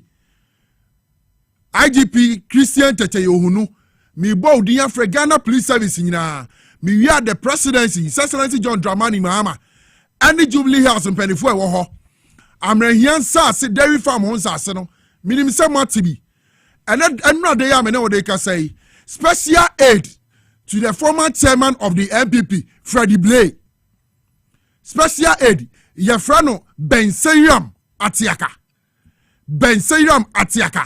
Oni Clement Jato ano ye caretaker of government lands under the MPP moko hwe ne wo mo ye wo dairy farm and sase ne so a wo mo dwiri crofro properties gu na wo mo sign ema migusu ameka kire mo ne yenya records yi nyina mfengu ho Langasa Benseriam Atiaka ani Clement Jato Benseriam oye special aid ma Freddie Blay the former chairman of the MPP and this yababem still MPP for be tie no mu control affairs and this in eteso bosomen watwemuni still MPP for be net backbench Freddie Blay and esuma Benseriam Atiaka ni special aid say won kwamrehia dairy farm nsase so no won kwadwi niam vengu yaguso kaimo na edumre a enipa ba hwere ne nkwa wɔ amrahia enam nsase ho nsɛm so dairy farm nsase ho nsɛm so a wɔhina wɔ amrahia per document per bibia ɛyɛ ba ko pɛ ni asonkojo the third ana ahensam ɛsɛ ya amrahia ana ntokwasɛm ana wɔwuo sam na etuo ɛne dadeɛ ne ma na ɛkɔso ɛwɔ amrahia yakoso IGP dabia mi bawdin sɛ empanifo ntina no mo hwɛ no mo nkasa asɛm no the chieftaincy ministry because baby to say la traditional council and hwehwɛmu a me Obrempong me kan ho amaye no kura bia ni wa ekoso wɔ hɔ eti ɛhɔ no me de bɛtwere hɔ makɔ several times a me ye hwehwɛmu ɛfɔ sai nsɛm yi ho no kura bia ni hɔ la traditional council wɔn mo pɛ sɛ wɔn ka de fam eti from the presidency Your Excellency John Dramani Mahama minim sa asɛm wei ɛnɛ wo bɛte bomodi from penifo ɛsɛnɛ fata na wo mu hia na amrahia nsɛm no wo mu twetwam na mfa bɔkɔbɔkɔ yɛ ɛmfɛmra sa nyɛ sa adako bako pɛ oyɛ na ebesi wo amrahia no ɛhɔ yɛbɛtwa video yɛ bɛbɔ etimu ntimi nkasɛ mo ante ɛnra de ya me se Benseriam Atiaka wɔno yɛ special aid at the mother former chairman of the MPP Freddie Blay asoma no minim se Freddie Blay free amrahia dia ana wo makofa excavator ebun crofro properties gu ewo honom oni Clement Jato wo yesi ono na no ye government caretaker government lands ono ye caretaker die wo mo ye amrahia no Moses Abo the youth organizer of the MPP no so ka ho mo hwe na mo kan sem wei na bibi si wa amrahia bibi esi wa amrahia na ebro so a video wei ye bebo ne yabo ne bio ma me fa nsem wei si ya for now okay abusa ti ye to adwumadi ne so ITVSYZ live on Power 97.9 FM live on Facebook at Power 979 FM TVSYZ uko YouTube a XYZ broadcasting Jumedia ye di inside politics ubetimi anyabre na wahwe bi wo de wagenkyere to ase ebegebre na yakenkan dia ma medi de enke Obrempong metra Jumedia su ne e dia ma eye Mugabe masse empanifo mienu na ye di ba bedi nkomo ensem ahodo a etwagu ewo oman Ghana ha na ewo se enkyeremu timi ba ne ehunu fapem aba be kam nsa Charles McCarthy editor de ma the Hawk newspaper ana fe Kwajo Yeboa former youth organizer the ma MPP amanyoko no ewo Ayawaso West Wogon amabe come sir Kwajo akwaba na what to say Yankopado me hoye pa unua we akade abai de ka ho ama yetima ko enim what ma say unua we so wie unua be na wo kan say MPP PC no owo omoji no akwati aba election no na wan se unua wan ka wan se unua o ose papa ose hwan obi an ketre man nanu ma no asembe na aka no me ka sa mu do no unum sa no ntia de DNA machine ba wiase anti omu wo na ba anse ona no antete se de wotia e so cheke etu onye pontu nyame nyama ni wunim Kwame Asumadu wo ba ya minimo na Asumadu mi asante for what to Asumadu where eastern side what must say ye dey different ko ye boa onye mabuso ni minim ba bia na ni pero ndimi gasa boa we ade fun say no za na me kan no nipa be da ye fun onye fun but the kasa mu ye fun the kasa na enye ma enye emepe kasa na mo lose election poto no because one appeal for anything wo kasa mpo a lose vote so hu MPP vote to ade ani yentu wo mo fa ade ani yemfa eno nko ton ade fon ma nipa ene anto what must say what be that we be to parliamentary candidate so about parliament over there mo de neighbor na ko be ofufu na so be kakoli e de na wo be honom what must say no parliament emra ko kam na fa so be na be pande so ubu nipa no mpo no interview no bia ni wonu nko ubu tira se ma wo su no ba be gani po mo so yakasa obi wa se adwuma no betima ne kasa ne nko yie na so adwuma no de man so na parliament e mu adwuma kasa na the main thing what ma say man e ko che edu ba be so na picture wa dwere no betima submission oba yede no wakasa nko besia afi ho obi a wanyini ko ba kokura fe no wo yakasa ni katra madaso da nanim kase ke nanim bere no etuma kaza da bi wonya menia wetima se menim no ba bia da menim me o hiva enti Ghana fo amokase Ghana ni bere kan Kwame Nkofo ka Nkofo be ya o metwa picture na picture na edit o hi me enye ne pre na wo kase me na ba menia na kwa ba no nti abai da so to ma jeto se din semfo na kwa se because abai da na wo no ba Trinity Junction UPS wo no en sa se o no ko fan Nkofo be bubu Nkofo fie edin semfo sa e ma ndisi tag ni so dey wo NPP ni what was say what say ni ma sa ndisi aba wo nya face o mate be se ba ko miedu miensa wo da so di ani mu o din semfo na ba ne baba gigin semfo so ye be ko ni say ya ye de be ko so aka no kra ne de atro nti o mo so de ni edro wo dia no ode ogusu ya tese Nkofo nsase a wo di na opposition for to be sorry ni afa excavator ni ebu niema na omo kura power ne kura mpo ekoba bia no mo pamo mo what be that anu ni ehun because the Fred Bay the special assistant Moses Abomo ensemfo Moses Abomo di okura mi what man say no aye ni nyina na party aba no so ga so pe ba bi kwhye no oda so di nsemfo na moto no ma agi pimina me ka kire wo da wo num mi amini panel agima da obo na no ba la chi yen tu chema ba sensemfo say be koso na betreta wo de ye be ka agina kire wo ye be ka chop pepe ko gu amranya nra ebu Nkofo dangu no sa Ben Sayram atiaka no or special edima Freddy Blay Ben Sayram and bisunum kwaya de oye wa mranya sa na sa se da ho ya bobola on the slow motion ya boy go ana bibi ba ya slow motion sa na ndisi for you amamu no eduba bia so mu take niema ye na slow motion om de ko what ma say ya wa mini nua no beba mu no mini tuwei wo say NDC Nkofo to aba ma NDC because of niema bia mu fa mu nti what ma say men's good and those people are getting what ma say I'm telling you they are getting disappointed. What tell man number one and na me share na you Islegon o bu mu say je o club night club asa this is 24 na ni age what ma say Nkofo di wachi because of that wo go no musika obi ji yenti no wo ba mo jam na ka alaja fabu jewels ni sika $4.9 million na me no ka say sabi nyado na mo afes kan free wando ankoko ya ni niema ni obeto woni ho waye wiase niema nyina no nti wode na ho ode ni sika sa abo opposition party somebody ma papa wo betima gi ni sika ene ko ni safa kakakra na wono ko diye ndisi ba ya munyo eso bi ato na dwum sa na bekoso o ye election we nim niema bi te Nkofo gya so to abama amo what ma say hwe me ne course a yenya messages a yenya wo ye phone so se me kasa me de kirewa ti metina se bi America nipa wodo kura ebo a aban yi mo frɛ wom ɛne ɔmo yɛ adwuma anɔpa wie anwumire na mo di ɔmo akyi na bebree na ate akyire me no ka say esu da bia bench capital wo na buo ye nu ye hu so every time me dem aka chem say eye no kure no say the excellency John Dramani mama say ye fa no kure no nya adwuma de obehu no ka your excellency meko so aka kire mo because Ghana for e de Ghana chemo na mom ejina mo so ejina NDC for so mo betimi akuta tumi num wo bra wo de Ghana chemo because people are getting disappointed. Say Clement Jeto and Ben Sadia Mastiaka Egusu Namo womu bun crofo degu na womu sign crofo properties. Wabreku womu ni to me be a was and comedy this jumano. NDC for and penny for was a sarsemi. Mutimi to one more the chief council minister. And penny for national security Yoko, the security services. Ben Sadia Matiaka Moses Abo Anna Fe Clement Jato.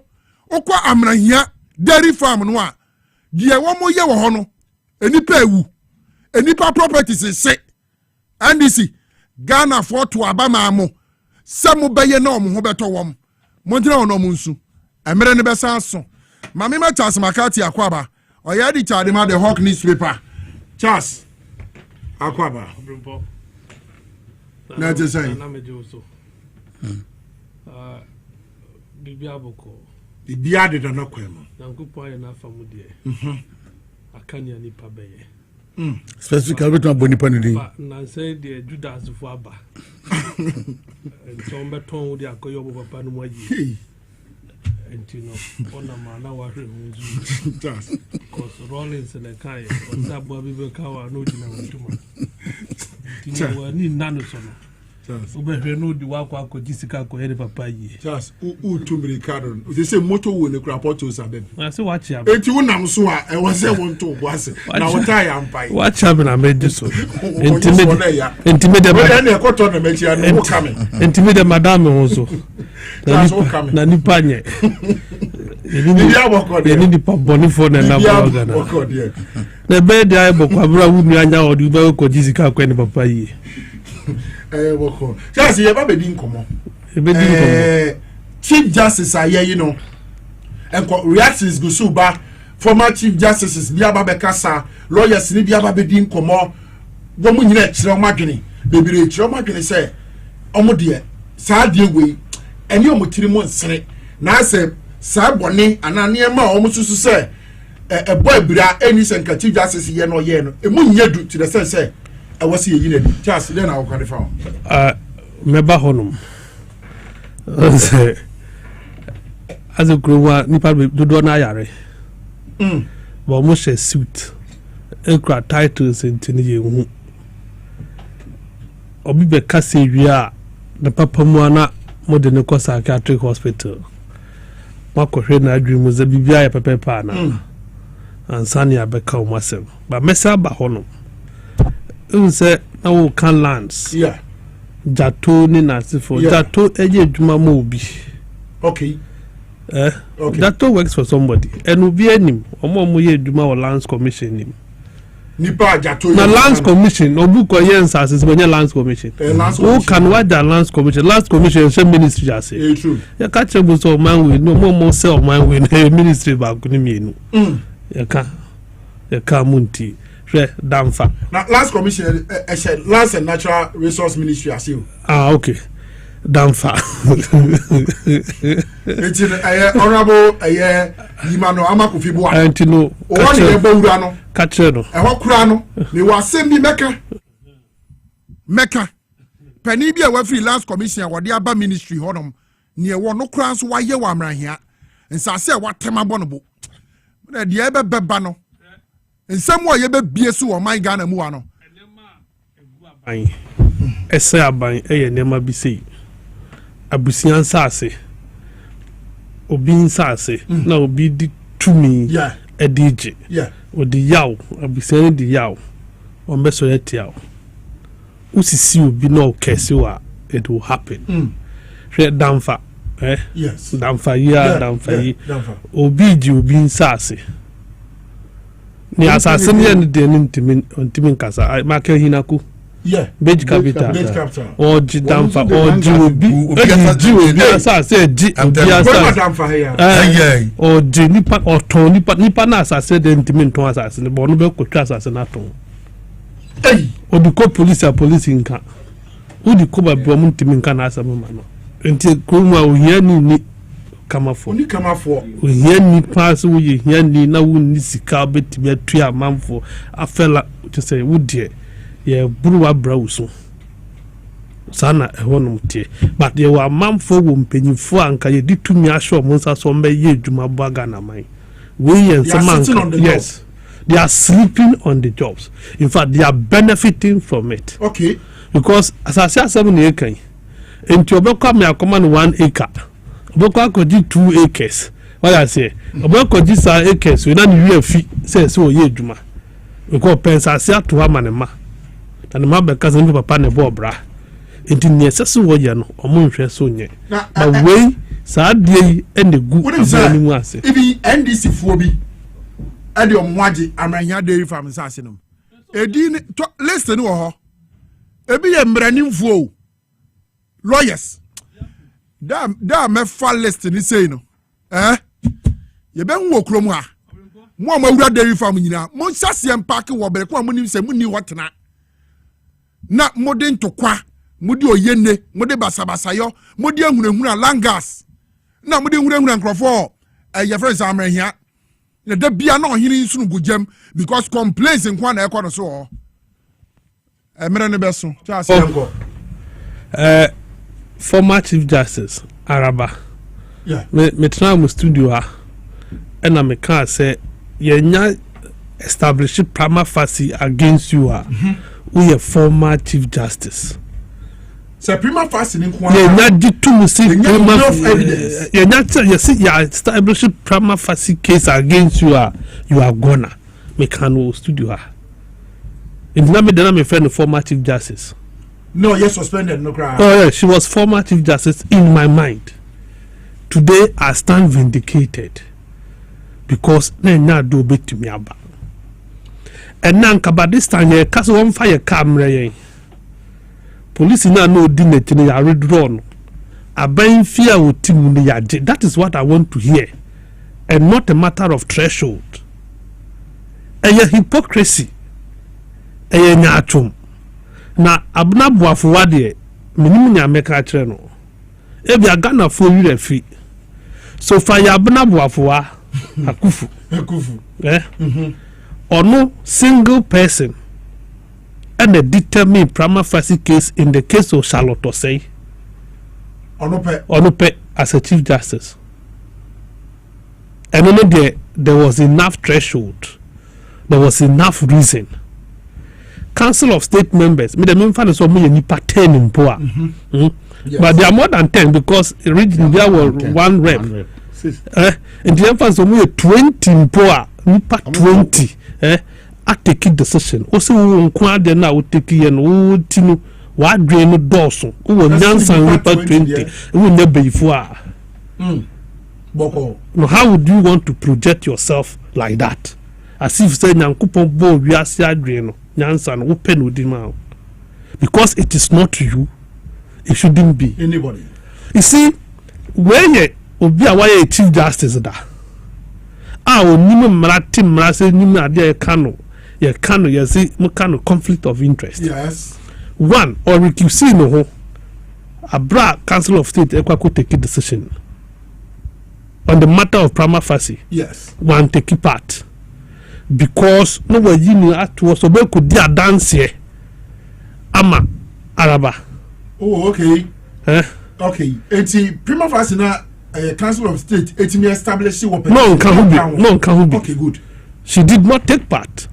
That was what they made us to understand. If you want to dinner with dia dance here and no ye Araba witness. Oh, okay. She's one of Araba witnesses. In Araba the nipa me ensa na koye or the lawyer for me dad for Doche.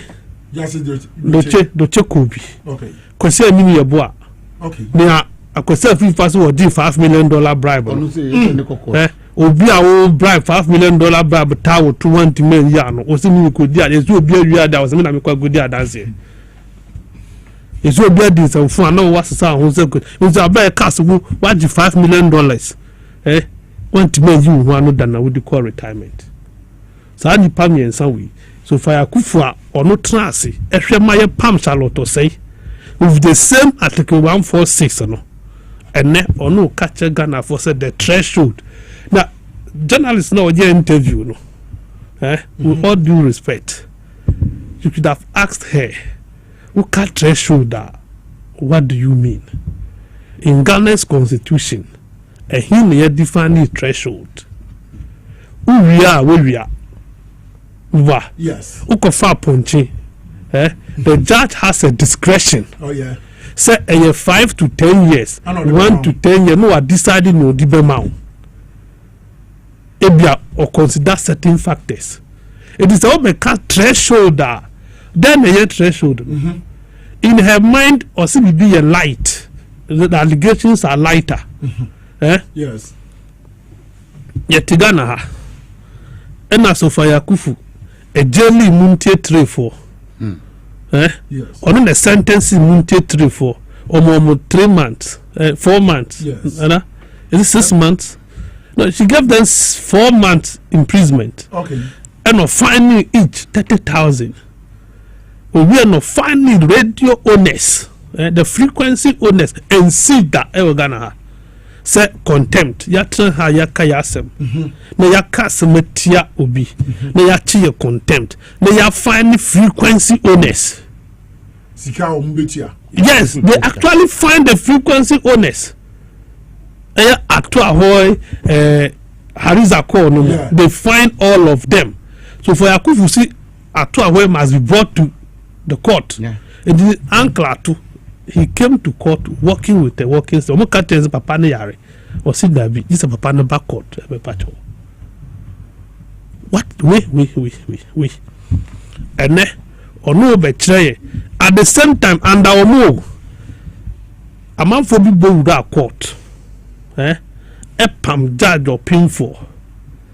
I know Tiasem so what kind of data for Kumasi? Yeah. A charge almost saying 1,800 Ghana cedis. Yanchi will be on to move. Court ya consider court tiho no that judge tiho dia asem na man for program pam judge no e free man for na yedi o masem court under Sofia Kufado ehwe so mo 1,800 cedis charge as paid fine any jaw. And then you turn around, you want to come and tell us with magnitude which offense is lighter. Now when you're Chief Justice, then I will boy. What did you do? If it has been on your mind, this is no canon. Now we burn the tape or so. The mad one who say Article 146 has never been proper. Yeah. You're not brown. Who hand over? Why didn't you tell your successor? Say we mistake wo mayem fa kwan bi so na yen say no. We are Chief Justice and this is what you do. You develop policy for the management of the court system, for the management of the justice system. Who bet now so one year we na ukoye. Maybe make you if you ha me catch mo says over ya kufa do awasha ase kasa kasa or trapo mo odi ji ade wa mo ne ma adwen sa adwen pa bi go ne tim e kan ye monti e na mo ko fa no bae say be bia ye kan no kre apembo say ye Ghana ye be bia ye kan no kre yes so fire akufu abunabuafoa should not be holding her seat at the National Council of State. I was saying go free so. It's so free so. Only principles. Me, I am a man of Anka Kinikolas Netianga Mema studio. Charles. No, I'm telling you the kind of human being I am. Listen to me. I'm building a point on terms of principles. Okay. Because many who disagree on a subject, I would not want to come and have anything to do with you. That is it is no idea can say prima facie no more no. Now and no weight enough and no evidence enough. Yes. You didn't take part. What are you still doing at the National Council of State? So woman say we're compromising. Let me tell you, we're compromising role at the National Council of State. When the entire constitution they can say you better former chief justice. It is not for anything. You better former IGP, you better CDS, I retire, you better we. And then you be out. Enti Emran Semuba, former chief justice Tesubi, you can advise the president. Okay. When matters of law. Ebemwa. Enti a parliamentary issuer, your former speaker or T or your member who do a drink every day. Ebeba. Okay. So ya hinsam nebeba. And so no omud edioma drink abba. That is how it is constituted. At the time her expertise were needed, no. Time on National Council for no expertise, no. So that time no abandon no more. That was the time she said she has no opinion to express. Only to wait for the matter to be decided for her to go out and be talking rubbish. Excuse my French. And in a way, a double standard. Sophia Akufu will decide, say, she has not decided to come and speak. In the case of Charlotte, say, or catch Charlotte, say they shouldn't even be speaking. She want everybody. I'm telling you this on authority. Or warning a man for Charlotte, and she actually cajole Charlotte for Charlotte to believe you say, she's a woman. She will do everything possible to protect a woman. May your bar may share my empire with me or bar. Men kasa. Tell your people not to talk. That was why Charlotte was saying wasn't talking. That was why Charlotte wasn't fighting. And Charlotte was very energetic, eloquent, and well connected in terms of media than Araba. You get it? Okay. But until Carnot or that down no. Manage the media debate and what have engagement and what have you. And the obey that story no, not unity.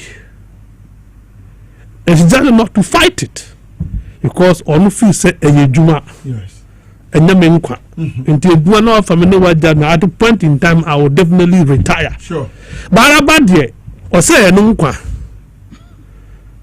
Obewu. Into one night. Enti a buyer no shall send to or shall say through High Court and Geno or Appeals Court, Court of Appeal and Moano, or Court do Supreme Court and ye. Emo kwa Abuja. Or plenty to Abuja. African Court or then also also she will we no call UK. A couple of lawyer for Dantra for Bipa. So among first statement. Everywhere in Ghana, a sovereign nation, your president. One can say, no. Yeah. And I'm visit your Willie and Mukosro. Who be saying? And man, do I do? Alabananka says the law is the law, and everybody gets the law. The Obisano, sir, now, Abanyi, HHC, fundamental human rights, so into up $10 million. No, same, but I say, Yedemano. Now you be book gunu. So you see, the mama is a soft person. Yeah, suspending me because they suspending you are not police and why drop police why you be here. You do ask me we are now ask me ya da. Na ya tua kai ewu. No fa unde me ne dia jazo. Na ni kuru ni nachi. Na ni kuru. Na police ndi nachi. Police ndi. Na obi aso no na. Oso onye hwe. Onye denre. Onye hwe na mo na kura insida chirechiri. Ni omu ka semane ma no so fire kura ba ya o ka bia ma no so fire nkase wa anya hwe o. Ba ro mo se mu nyedu. E ko a odi so ade na o hu se mu nyedu. Enye sa ko na obi di so ade no. Lord da wa, Lord ni da wa. U kon wa. Oya ze. Ni kai e de wa no mu. Entino why asinsene ya ntino unti yawo unti pain ntino unti drone so that say obi so de of 5 kilo misima for 5 kilo or you're very sensitive. And the one I won't draw and I was there and you wait. You bet your boy brother was what. Who bring her stones? Yeah? No swat, no who a mudru. As somebody said that your court case, the Kitwa Nimu. Court case. Kitwa ni petition. Kitwa ni. Because it is to you, dear. Processor, a fast so. Chief Justice. No process be Article 40 146 no. Them have never try. On the try. Article 146 MPP for the try. And I want to try. The constitution is said. One and is one the try. And no more no matter seen there. Article 146 they are one lamte woman be tried boss be. They are dino the wa. Obi anka so hwe. They are judicial to say any Amadu Sule ni na se for me bi kwa from wo obi ankasa se abedu araba ho a yes na bi o at 146 no se ye ni ye munu ni ye yanga mo ye ni ye afa ni ye ni ye you see a bad law is a law until it is changed until see the best samra no at 146 no an yediko okay na the papa munzo se ente ye dem say tie ene ye best say this be a cover referendum enyina koto so bibisa okay no ko say saying for me and chief justice are not so special. Chief justice is special in saying president Ghana phone na to abayi president yeah onu kra yet me impeach no na chief justice are president na appoint you. How do you say who 10 year no of office ni there ye said that we can't touch you. Now when you see power you check it and checked power is often abused. Okay. And no anka chief justice bet me aka say me too kwan o but some ba do not assign the cases until I return. Semba mo bia nko until me return and yet to me na who abusing na chief justice bet me aka we say ya filing case Friday anopa and never assemble judges at the assembly abua ne and yet to me now is that the court process? It's not a court process right here. Is that on a normal day Obrempong on a normal day ahimfiempo kwa what do I say ko to ansana but under araba wa yewe hwe Supreme Court judge and the Supreme Court human right should be your cardinal aim so be protected among for the right under araba Central Coffee Akpafu Lolobi Lipe our friend Southford and then Grand District no Omatra Ghana without a member of parliament for 4 years. There is no constitutional crime heavier weightier than that sin. That sin say amount for better member taxed 4 years no need representation. Now it wasn't a matter for Supreme Court. And no more concern them for more money jump. But the chairman for there, they cannot be without MP. Araba Mayetia say, Effendi, as enough. Jachi question I car how many months to election? 3 months to election. Yes. Or see you call by election or yeah. Na Ghana mramu sana neti. Ghana mramu normal Ghana law MP with 3 months to election nearby election. Okay. So president 6 months to election you less than 6 months yes you can to be sir 6 months to election and nearby election. MP 3 months now. That you question there was thinking the people of Asinov cannot be with that representation for 3 months. Yes, and Tinyanko Twaba.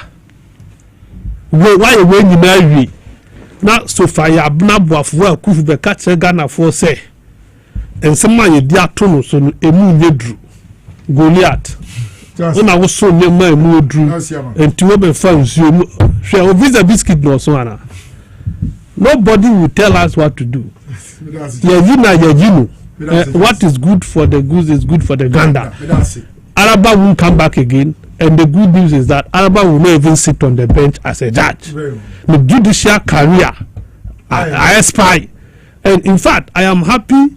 My governor is raising an argument. So the license in the crowd will be practiced as a lawyer, because we need that credibility to practice as a lawyer. Okay. So what we are offenses now with Gina, so reasons for Mudina to be revoking the existence as a Supreme Court judge and a Chief Justice. The same reason must apply. She cannot function as a lawyer. Okay. And for me, I support that 100%. Charles Medase, member of Chief Justice in sense across the year, you know. Now, if you don't watch your margin a year, and yet there be process no crown, no to say. Nini Medase, never can you some initiative for national form. Now, when you think of family and this for to move for month. Constitution, SCM for Chief Justice, and SCM for Supreme Court Judge, and Penny Fanny out. Former Chief Justice. One open air former. And this is Uncle, yeah. Only a penaka. Would you not to 2%? Dodgina Wood, Dodgina Wood, Dodgina. It's a year day, and then this is for Kofa Pipini. What must say? Because Mammy way, Nisika came, so as a Nisika came, yeah, and more called demonstration. And more Kasaka crab because on no, do better than no organic woo, and don't tell this for no Mocofano. And disappointed to by beer, I have fascinating Chromia and Yomia too. Now no Sana Baba will be betray Baumia 2 weeks to election, and I'm not at the Jubilee House.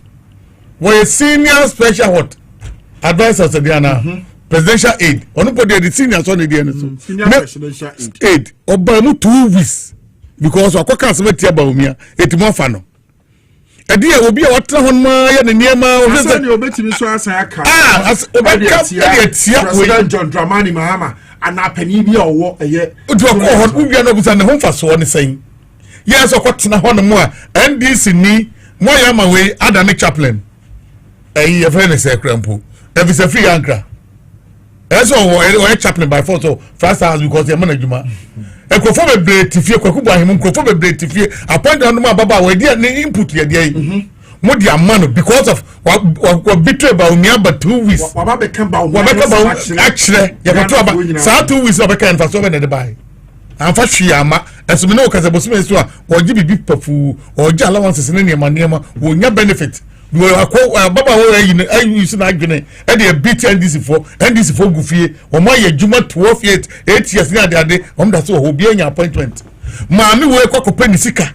And didn't know or Baba talk can't send the Zaku for the Mamubu and yet as you know can be what can be be our can be will betray the party because on the Sika Cocodima pensioner voice cantino, the near broken this guy Gedi, and until this form, your man is running Nakota. Meanwhile, other woman who end this new, the Oboni Dino. Georgina Wood, no end this and this the buy. What must say? Yes. And you didn't let Kufon and the buy fine, but I didn't prevent it. Okay. I didn't prevent it. No see for no number. What must say? But mammy way, I remember Muntia a chance like a Muntia Trenum studio say they to a heavy. No problem, Dikakasai. What one? Ye per years showing na was over on a dead body. President broke up your own decision be taken and taking the decisions. Edingrove, a man take Coco Gumu, Jessica was of fan of beer, even table and it's okay, you're fan. And short time, let's end this for your fee. Never knew about Becca home. I didn't input no deba and go for any one man, but constitution some review. One mentions on Bano, former Supreme Court judge. I don't know BM, we Chief Justice in Chester Timrana Secretary will be. South Manse, okay. At the former Supreme Court judge, I'm Dawson. It will show me 3 Obia, wouldn't the Belgian bomb on the Quebec because the count answer with the infant xenophobia cocotrefie. One with Timrana Secretary, Mamia, because so share. The former Chief Justice Judge Tokuno, the Chief Justice obedi now share the Oya acting to see a poor baffle body. Now compare Akufo the Court Supreme Court 2008 with the experience and Papa Nikutano. What am I say? Then Tina Kiebe sign and you know Shabakuya. I think say Justice Paul Mankra senior more than 5 years share. What must say? Okay. So at the end of the day, poor man say President Muhammad Nebai. Okay. What must say? It is all check it now share experience or no dear papa or baba transi. Second mammy when yamra when they are in a kotua cream baby and yankupa boy wako dem rema when kwa Supreme Court judge. What is we shagina woni timne or tim ranas here. As so no see a phobia if I am friend who you make confirm mammy because mammy the first day a call vetting of parliament. What is we ya pammy yankupa me a pammy. Former one. Former one. Can notice you as former chief justice. Okay. So shop in the parliament or call your partners here to turn noa. Answers or the lawyer dear. But to know who he has a your parliament who be you. Next some rejecting no.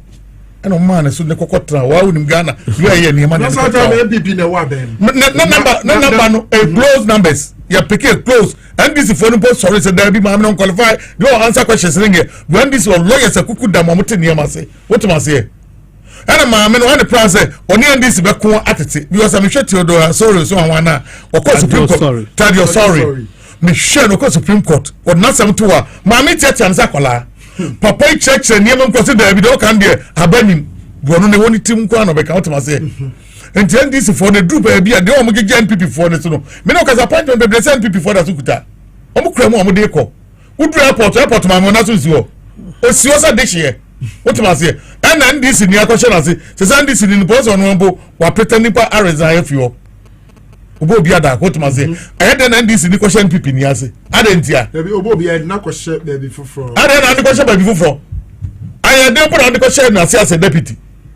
Me no kai conference commission kokore Mr. Brown gige de we we di picture wo da ho ye campaign no ka ho bi what kokoshe ekwan o di deputy ni nkofom wo e fa so appointment no wo ya nkofom no mo agene ko bankrom no o me use o mo na no toto no na Ghana 40 o mo ase what ma say etimami we ya yi ne de na me de wa chempo dodo na president mo po gige ne so dodo ene eso aye we ene okọ high court ene okọ ha wo so di bone appointment ma me discuss do de man ku pedio na say. Nursing. I think in dollars, I don't about $10,000 also. Yeah, and we are doing the Kuneba. A punch back at on say. Punch on the board, dimple 1,000, 2,000, 1,500. 2,000. That time we can 500. When you come to Mumma Crass, a broth, Kenya, as a big jumper, and film for those are called the idea. A punch 300, 400, when you be. That time. Now, when you're 400 upon 2 Kenya, as a other 400. And one thing, Ramon, and Seminacan. Nebana. Okay, Miami Village, big jumper on a film for Kahona. What do 200 more be? I guess about a jack, Kenya, as a son. Hey, what was now got 1 as a 200 a man. One of the 2 cities, and will be some money 200 Ghana City. Yes, or by Ja. Yawa Dan and question of big Ja, no, by San Odia, what must say? Oh, Nyansa. What must now point to the man 400 as well as on his car. Nipa do send ma me atrasa mo wi aponcha o nyeli omo sassify kufu you say assembly hata no wo jeli nkofo mo wi abodi mo wi omo ebi won so bi wo ankafo ni ade obi $10,000 wo se san say a necrap aba form no and get small money no obi afa assembly hata bi send messages here was Ojeli muntie trenji so ya monhwe tre ya ni egu ano ya ni ha monhwe ye what must say and this am me we onu be just say me hatata sikaba $10,000 $15,000 obi ni crew ni we no wa yes hadi we aba me so mampani John Damani mama nyasi asake ni tie no anu no so you say krono so you say krono wa ye no wa wi Ghana totally ya pam no afa na say the exam na no na sentence bi o de mano bi o wi Ghana sebeye ye be wi ade na se be sake na be kofie na fa hotototo dia se na obi aye djumo be wi bi me dey me say nka sabe asan ni sika wo se de ma no ne manyina oni bibia wo ye djuma na yi wadi pam wa woni entertainment ye woni fi bi o samum omo am ko yi ejina Charlotte say mo manya omo akufo da mo omo ko fa ponchi judges na ko fa ponchi na ade say da ponchi abro mo what o kai sa and ade am obi ahwe omo hwe do mo we bibia ye fa ko gira mra no ne sa ni nasam because we oni ni kruma yeska Ghana ska eno akodi omo nsam omo am fa kwa pass no mo fa ye ese sa do mo gira mra no na mra no omo di what was Ghana for obi fanya de suade na se be pam no ska wo ne yire ne krom sa fa ko brother so mo bu kwase omo animu mra bi ti se former chief justice awatena so wɔsi n'adeɛ a wayɛ no emu nye du. onim hwee onim mmerɛ so onim mmerɛ a wɔn bɛki kasa asɛm yɛn kyerɛ ɛna sometimes ɛna meka no wɔn a wɔn tu wei mmerɛfo nko wɔn hyehyɛ anam ahyɛ kɔba wɔn obi a wɔn te wɔn ma sɛ supreme court judges wɔn yɛ a wɔn tu wei o MPC ba bɛ wie wɔn tɛm o tuma seɛ na wɔn akɔ fie ɛsga ahyɛ de bɛ ma wɔn nso bɛ gyi bi. mɛ ne wo kasa wɔn di some 15 years dada no every 4 years bi a wɔn gye ɛsga ahyɛ nyamrafo na wɔn ahyehyɛ tia yɛ. woso ti adwuma mo nko pension na mo ahyehyɛ afa ai judges to mo si yakɔ vacation na the whole Ghana nti obi wa sam kra na sɛbiam nyado ɛnse ba bedi na atam na sɛ mo si yakɔ vacation 3 months na adwuma ni nyina gya gu ogi sɛ mo kɔ na mo aba na wo mrafo sɛ what bi da yɛn nyina ɛwɔ adwuma no yɛn nyina sɛ yakɔ vacation wɔn mo electricity vacation Ghana water vacation obi bɛ so light ba wo de tɛ hɔ no di asɛm wɔ ka kyerɛ sɛ yakɔ vacation nyɛ kwasi amra some nyanta formula where the man go kokko ya two say see you see for say vacation even 2 days you na from Ghana police service am say vacation am ye vacation akronfo bu ye anya de ketua mo de am say vacation no obi wa sem an say the following week na we say neighbor na bi o reminder na bibia eno sa ne mo nyina wi nipa no emra mo hihye nyina akọba mo nko a na gansi ultimate no me say the ato the former chief justice judicial talk no na ebinimo kasa fa no kakra obekaya the national security minister honorable Kandapa ya wono kra be kasa Ghana fo nyina wasi dabi abibi fo me hwe ne ye na the way as say ye ma asem so ne ye de kokoto a ye nkai kra na Ghana fo aka we de ebeko 70 na dem ebeko 50 na dem ebeko 90 zem edem once one ko 11 da we do 11 pe ada people ni bebe uram sa number na on 15 to 16 other people only justice so me fair poor mama ni do to su ni adade bafuboni mu once cases ni I ko check your bafuboni oni ba kokura mu dabi so no senior okoye ne nkrofo no no omokoye akoto wo mu no wono mo na draw sa chat no ena mo so mo te ho ena ye bon 5 minutes 7 minutes 5 minutes 7 minutes sa bafuboni wo bra na na do danko akufo ni MPP e di election 2012 echo competition no so oh okay no so it ought to no Catherine ho want to man na oh mate afena what must say it will near some papa bia biem adwena na woni tim nyenye yankopɔ da na do buy na ne wo pa say ubenya some panels water da boa what must say na nka de ne sabiam nyado obi tifie na se ya point no ofifie ne ba na obaba tram kon so will be a Supreme Court that will be a High Court near Pagan straight and never tank of photo. More yes, I never wing am and ne, you see a resetting near Mamma reset a court to come, maybe a cost of take gun and need you example Sabia Musabian, not Grimun or Nonzoka, will be answered Muntier there for my chief justice for my chief. I don't know, I'm not go away. Afghanistan or Koshawi, the Hague. No, I see, I know Sabia Musabian, do a back in Yansa.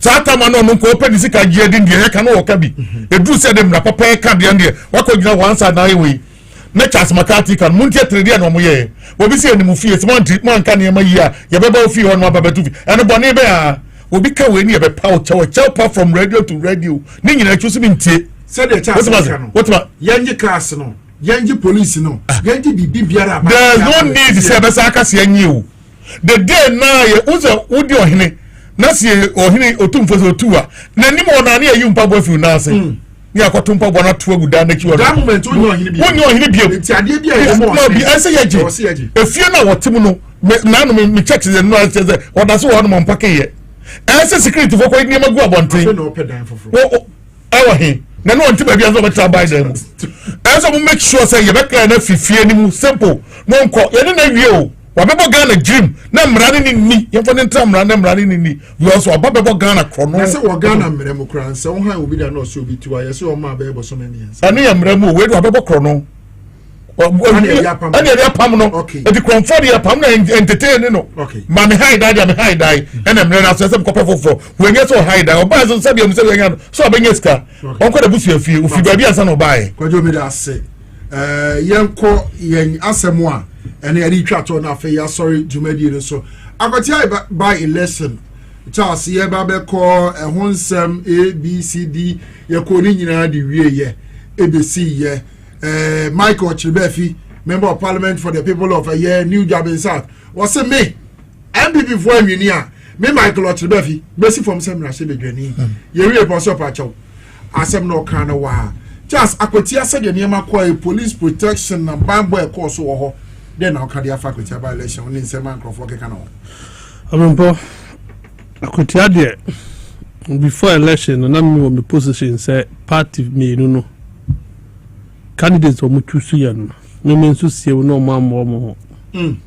because na NDC for opportunity and come repeat as anka na MPP for na so mo dey okoyo na ye MP no ora na ye candidate no asanka no mo promises of man see you say this year no man enti we ba na sanko mo ko no me na omoye no omoye did not have issue with that, but of course just say the people of Akotia to aba and MP me asema make can me build the foundation enti no yeah as the one be say one and MPP funds so no so mo ko primaries and omoye so mo ko primaries na omo ko fa ai galamsey oh aso do galamsey minor okay minor na minor anye galamsey na mining companies no me galamsey omo dey Takwa good mines then omo ye mining in the I say galamsey ndi omo so omo di say issue da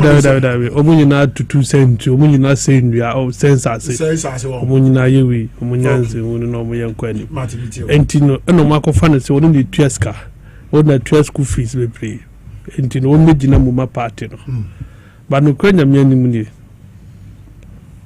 asuma du de na ai compound prefect class captain crowd in the year because no be on said school ya hame where message and there's what happened ni padudu I mean what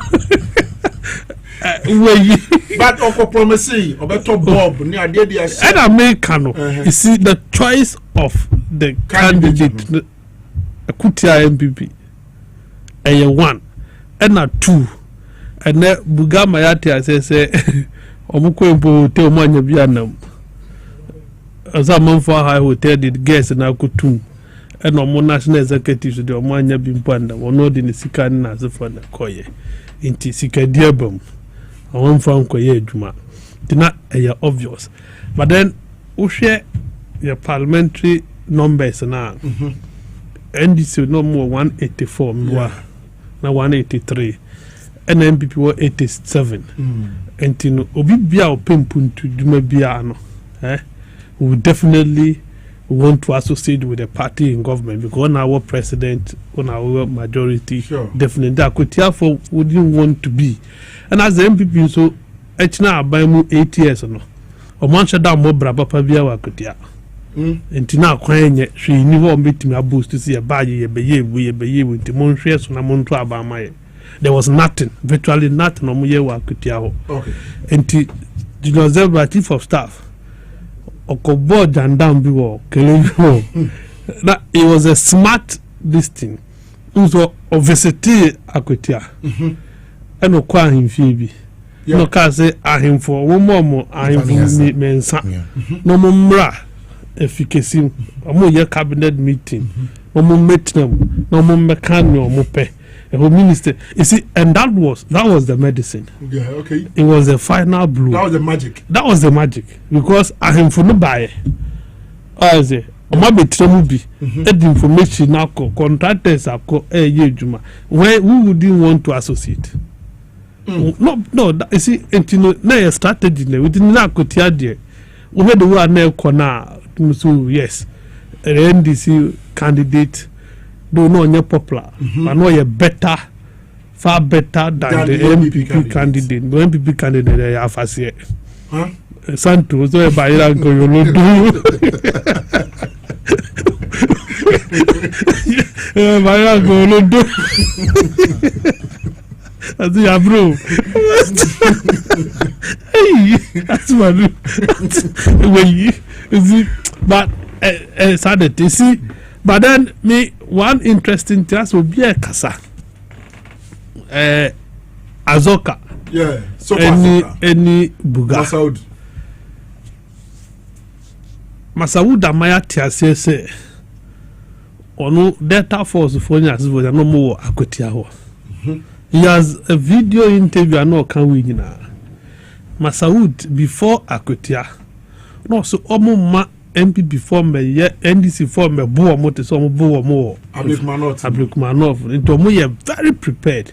You see, when you are going for election, now Okasa say, remember the other side to prepare. Of course. And to open to Kwako. And as Okasi or no, or they be our appetite for. Although I always have appetite for fight. Yeah, or you're ready to fight. And to now, Kano, who's the one prepared so back. And to a show there, young from I thought I was doing Oyeminia. No. And I see no share the meter. Or the Bugad share the meter. Bugad didn't quite some MPP match. Why I don't see in the MPP party, no. One day is on Guinea. Patapawo ni mu into bia connect meeting o Jimmy o steering committee o Jimmy national council meeting o Jimmy o hu amount for ATM wa koshia azoka na at least ma face ni e hu say memma menu na shai so anokoka say plane bia obefra nye Ghana highways na private jet individual yes I really wanted to see Oni Azoka say Ombe is a near who winner. No one can reason to Kwan because Obawa and Tokwanye. Oh, and Tokwanye. No, and Tokwa separate men from women. To diminish the boomwa, menu near whom you're saying, and yet the Biani a Bekasa, a bed to dry a noon. As a intimidate, I wanted to see a fight. Unfortunately, Bugane Bapping. No, or share the Vimana Azoka did now no carry your mother. Azoka carry your mother. I'm repeating it. Or see your mother, no doing international, no catch you do room. I said, oh, Vienna, no, oh, yeah, Bemana quarantine. Also, because you to your mother, then I will see who be who. And then I'm a person who not ya who winner. That's no some I say, is it because what they do anonymous who see we year no na ya expire as I say and so good me I am not about saying Azoka yenye. Say be condemn me Azoka, yen condemn me Buga for threatening violent in Akotia. Okay. For actually saying say the invisible force Delta Force then Akotia they are ready to meet the NDC boot for boot. Now Okasa no musha money all day. I mean says we are prepared to come and do that. But police if I catch them will say nobody should come there with vigilante group. You do 5,000 men and women kwakugu Akotia. Abo bia ho buy. So you don't need now mobiati as who the who the Delta Force the invisible force about no where she Azoka was a monster. David. Let's do bona no so. Many amidas unimiri Akotia nipa me bona basu kese IGP. Yeah. We are dear pa. When's election there? Ne ketua ye no. Ema anoya day. Yeah. Because say to a national general election. Senka every emphasis Azoka or boys. Na we so Bugas or boys. Buga boys we use omo 200 mpa. Na so sabi wo so cha omo agu constituency. One po omo ngede omo nso. And even constituency na betu take care afa amane ho. But se kweke to asa de omo ba obi eba what the number ni nyina de eba. Nti I give it me transition niema ni ye ehun say so beautiful security no or ya de do police station now show police for gina ho ne ade ade a bibia o ya de papa wa ma me guni pani mas because ye kan won bi e no be di IGP no obi o be kan no krebia radio to radio TV to TV ye making sure say be ya da money afio e de nyankopon aba ye yi ne so pepe e ne nyankopon ba so many ye ngamo obeto to niema ni ye kama what man say na no election ama me ma hu say yes me di nipa baaye. okay ma force am ye de obi aba adwuma no tiase onum adwuma no ofi form osua no adum pempenso de position na man saa na be ye obekoso saa na de obi fufuro be ba so be bodwuma ni but afenyo marking say ayi be threaten no oh yeah azoka be threaten me ba ne so me ba obeto no obebi omko wa posters ni wo party office wa kwatia no wa anka ba party office NDC party office na NDC party office nga wo kwaye de ho ona so munya ye nuanom sa o twebe na bia ne nsa pre sa me youth organizer ye to aba wan ya so so ogon na me ba na NDC chairman ogina ho wo drink go fear just wo do na benantia ko sa we sa nante pepepa ko sa e aba na ye koto wo ko to aba e me konso police station ana how they report issues so eti asoka onye mi say asemo kan no na fanyo mark imposa ko gira 1 week na say SNP NPP for nyeni papa no ai o sha mu kutupa unzo ko sha mu kutupa sa etuo kra obi be maso a omo fa omo spirit no mo ho din fa face ni pa ko kra tuo no wo ka sa asemo anya prepare game na o dey ba asemo ko ka as a minority as a leader asemo ka sabi na nyansa wo so obi kra tuo a wo sha nkrofo kutupa so obi kra tuo mpa o make sure so be ko face ni with the etuo no what be that na mini kra tuo na wo ba no be face a nya jan me game security ni so gentleman normal and also a game no we get security but what we defend no what must be attack what we defend so at the end of the day we ko sheku tupa we no obi sin ko beto one officer na get officer nka ko dey em na metie se ne conscience so mo ye demonstration ho so mo say advocacy na MP bewu na asembe na o kan ko ho no ma o ka so bewu o se ko mo be ye by election so exam bebre what to resign after so said Michael Chebefi ba fi do pompo ba resign what to resign we want to no ke cancer mfo keke mi ya to aba maw e say you su ti anyone no woni ye si hina be si hina ya do hye dem be se bosome miensa na ya training otumfo mu die de wa be kasa do MP ba be dia wo so no ye they all come to the and so making sure we are orientation the wa bekasa the wa benanti the wa be oniema nyina bedwam kasa ukasa ese etiminya wisdom bom ya to obama wo second term na we ukasa bom bom bom bom sese be enya no fom ade nipa no fom ho ubetimi akasa we obenu ano fom no say ano fom no say mark my words no okay sa bro for this one and not just efini mu ne wo ka na dwere wontimu ano no asa e ho ne ko duru ye etu awie de ase ma ne fi ho what was there ya the position ko abatia ai asbe ya bo banza abeta ho afasewe what be that otu abatia asbe ya bo na ko fa de abeta ho abere wie no se NDC for bu betu esika bebre wo ko no sika tua ne ka de ama we o ti ba fi sika no de ko tu asbe ya bo ko penny primaries na hwe and you may call so. It's because of this Casambum cry. Baby, what drew no do baby?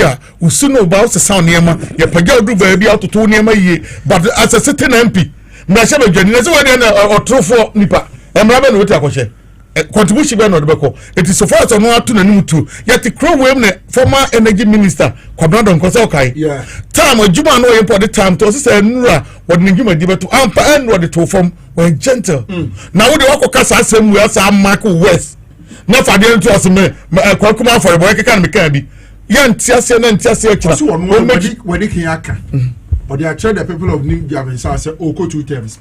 Wako first one and no the asem and me bejamu sabe bejamu kwasi akika and wakeka ho yanani enka ho Ghana for the ne agire ho eti de odia ba ne make sure say push no ne kwa by election and this is what o ma ready any by election say see what Afghanistan kwa and this back of adiaba me can no see what hia so and this back of because strategy on the adena chat when the lot of the money them said that's when the papi pasa na eko wa mo ya mema ya nua waka ba bi nyame fo yankopon fa ne crancy opo mo yanko police station be ka tika kra dia mo ansa dia hyase e wa tamale mo de mo be mo police 100 ya be mo 30 e ho dia be bi o mo fa na ka 70 ni yanko election that one we defend them you better beat you hands down na dia na say ho pa na ka party mu all the other two some food go abontin candidate bia mponi mu abetumi na against the presidential material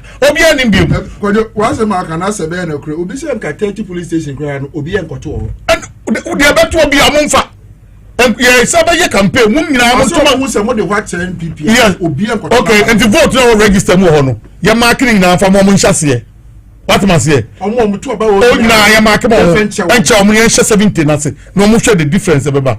I did not say, and I say, oh, the way people drop a ban, see people in a check a cow. Who saw the checking way they were at Tiba 4 years be at Tiba. I come 8 years now. 169, 137 to 80. I don't know, Bika. They were sitting at Tiba 87. So it's easy for my 86. Yo, that will be say bedu 2020. Naka 9. Meka na naka be 9. We say no mbe wie no mo wie. Omo say o ma say party na ma party na say. CPP dey impo to ne bo gradual way na dey buy. We do mo yido mo na say be bo mo na say. Ye ka chom say ye fi ho no. Ye share mo bo. Me na no see no. Ye share mo bo. What ma say? Who's out to play mu? Na ba Ghana. We do Togo. Tato we Ghana tiba from Tew. Edu say was a young yard no. We say na be drop.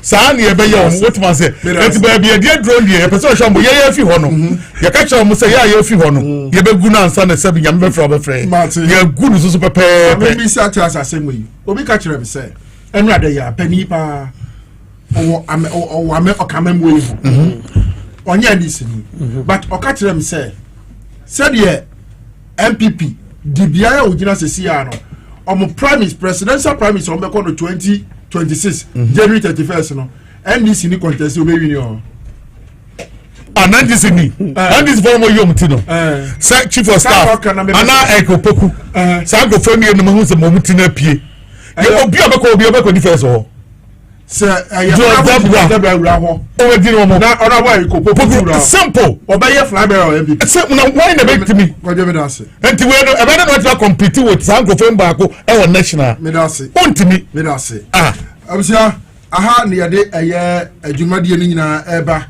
na ba bebisire mo power specialist eba wose men kan kire se anyimrei bo modern se wote ne nkan kra de abra because yare wa hoto ahodo aye krankro na betina wo so no wote ne nyina te de afiri ho mo atime nya hoden de abobra ebi ti se hepatitis B A C D E hepatitis B etina wo so wo mo sa afi fatty liver sciatica prostate broken bones all parts of your body but bia udom pebu won be hwe ulcer compo swollen neck na etai ha me pacho na dro ho eye power specialist eba for and edi hu sa adwuma no but modern na hwe mo kira kwan Kumasi omo wo Fiase eye Lake Busonchi road no so opposite Just Bro filling station ube hu na amemu bedu enkran pumpuni mantem ha dia omo wo Kwabenya Pokuase ACP road no so Takrade branch no ya Anaji estate adjacent Anaji MA primary school. For numbers we na free a power specialist about for numbers are 0244 54 4422 0244 4422 and now 0200 383831 0200 383831 and now 0555 779 7878. I know your WhatsApp now for your majebre no masha nyumrei mamin kamfo a Safari Valley Resort.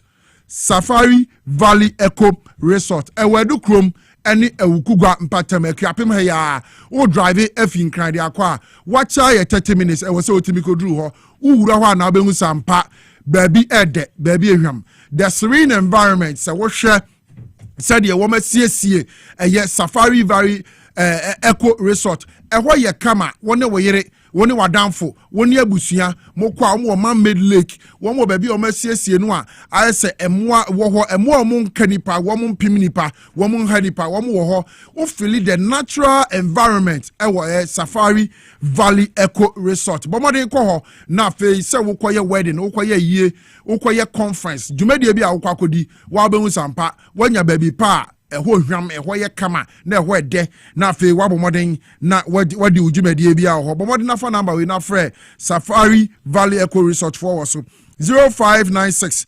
914 394 0596 914 394 no more Medimosis Samen kancho so omo the left kid edi aba ɛno ni dwumadi edini ɛboa digestion, it enhances metabolism, it helps in detoxification of the body, support your liver function. But more than now on sentiment kabi. Pharmacy shops, herbal shops, bia yeton nupa wo mo nsabetimi aka Moses live kidney bi. Nemo mo pendoso poetu. Nebi a onso akoton aje ho fa so de agu botom. From Moses for number we so 0244068447. 0244068447. Na Moses live kid no on sentiment kabi. Natural natural mineral water. Ensio ba kope. Utobia bia wato hwegu eye ex natural mineral water dwumadie bia wudi wedding wo party wayie me ba che wo oni abusuafo no kra be no nsuo ama monya enuane nu ewo nsuo mu nyina dia na eye ex natural mineral water mos nyina shops bia ye ton nsuo wo okwa obenya bia etu na emom se wo pendodo atu dia ene bomode na fresh numbers we 0596 273 546 0596 273 546 and 0596 273 547 X natural mineral or say yes simply natural na bibia so etimi aye kama the amount China Natural Herbal hospital or say wo ba pains pa anomde hojuma enti acupressure acupuncture massage therapy physiotherapy and omde traction bed na bomodin si unipadua no so na afei se oyaw no ewo spine mu ewo waist mu uni neck anase u shoulder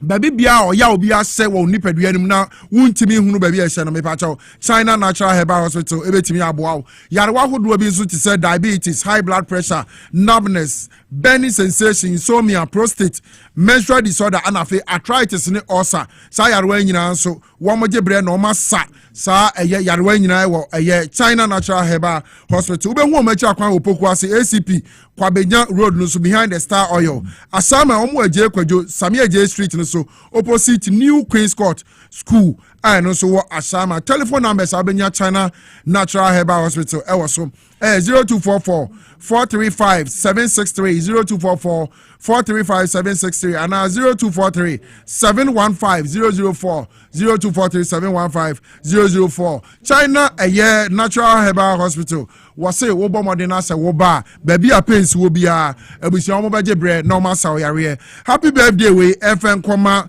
Mogabi and we say happy birthday to Chairman Stephen Ofosu Jare Ewutu Senya is central and our chairman ewo hono must hope you have fun and happy year ahead. It's happy birthday to you Chairman Stephen Ofosu Jare Ewutu Senya East Central Region and our chairman oho afei Madam Vida Nyantachiwa aka Efuaketwa Mogabi se wo mabusua nyina yakọ se sabre ade atom ani nyame adoma memene de ya wo mo ye no ewo Pentecost Church no wo achim secre funeral ground se ho no mo ye no na afei kwasi adan so makọ ne na sorry abusia ha na brema kwan ne de inside politics dwumadie no esi na so midi de enke Obrempong metena dwumadie so ema Mogabi ma se nyankopon ye adoma a ejoda ye besen ahia makramo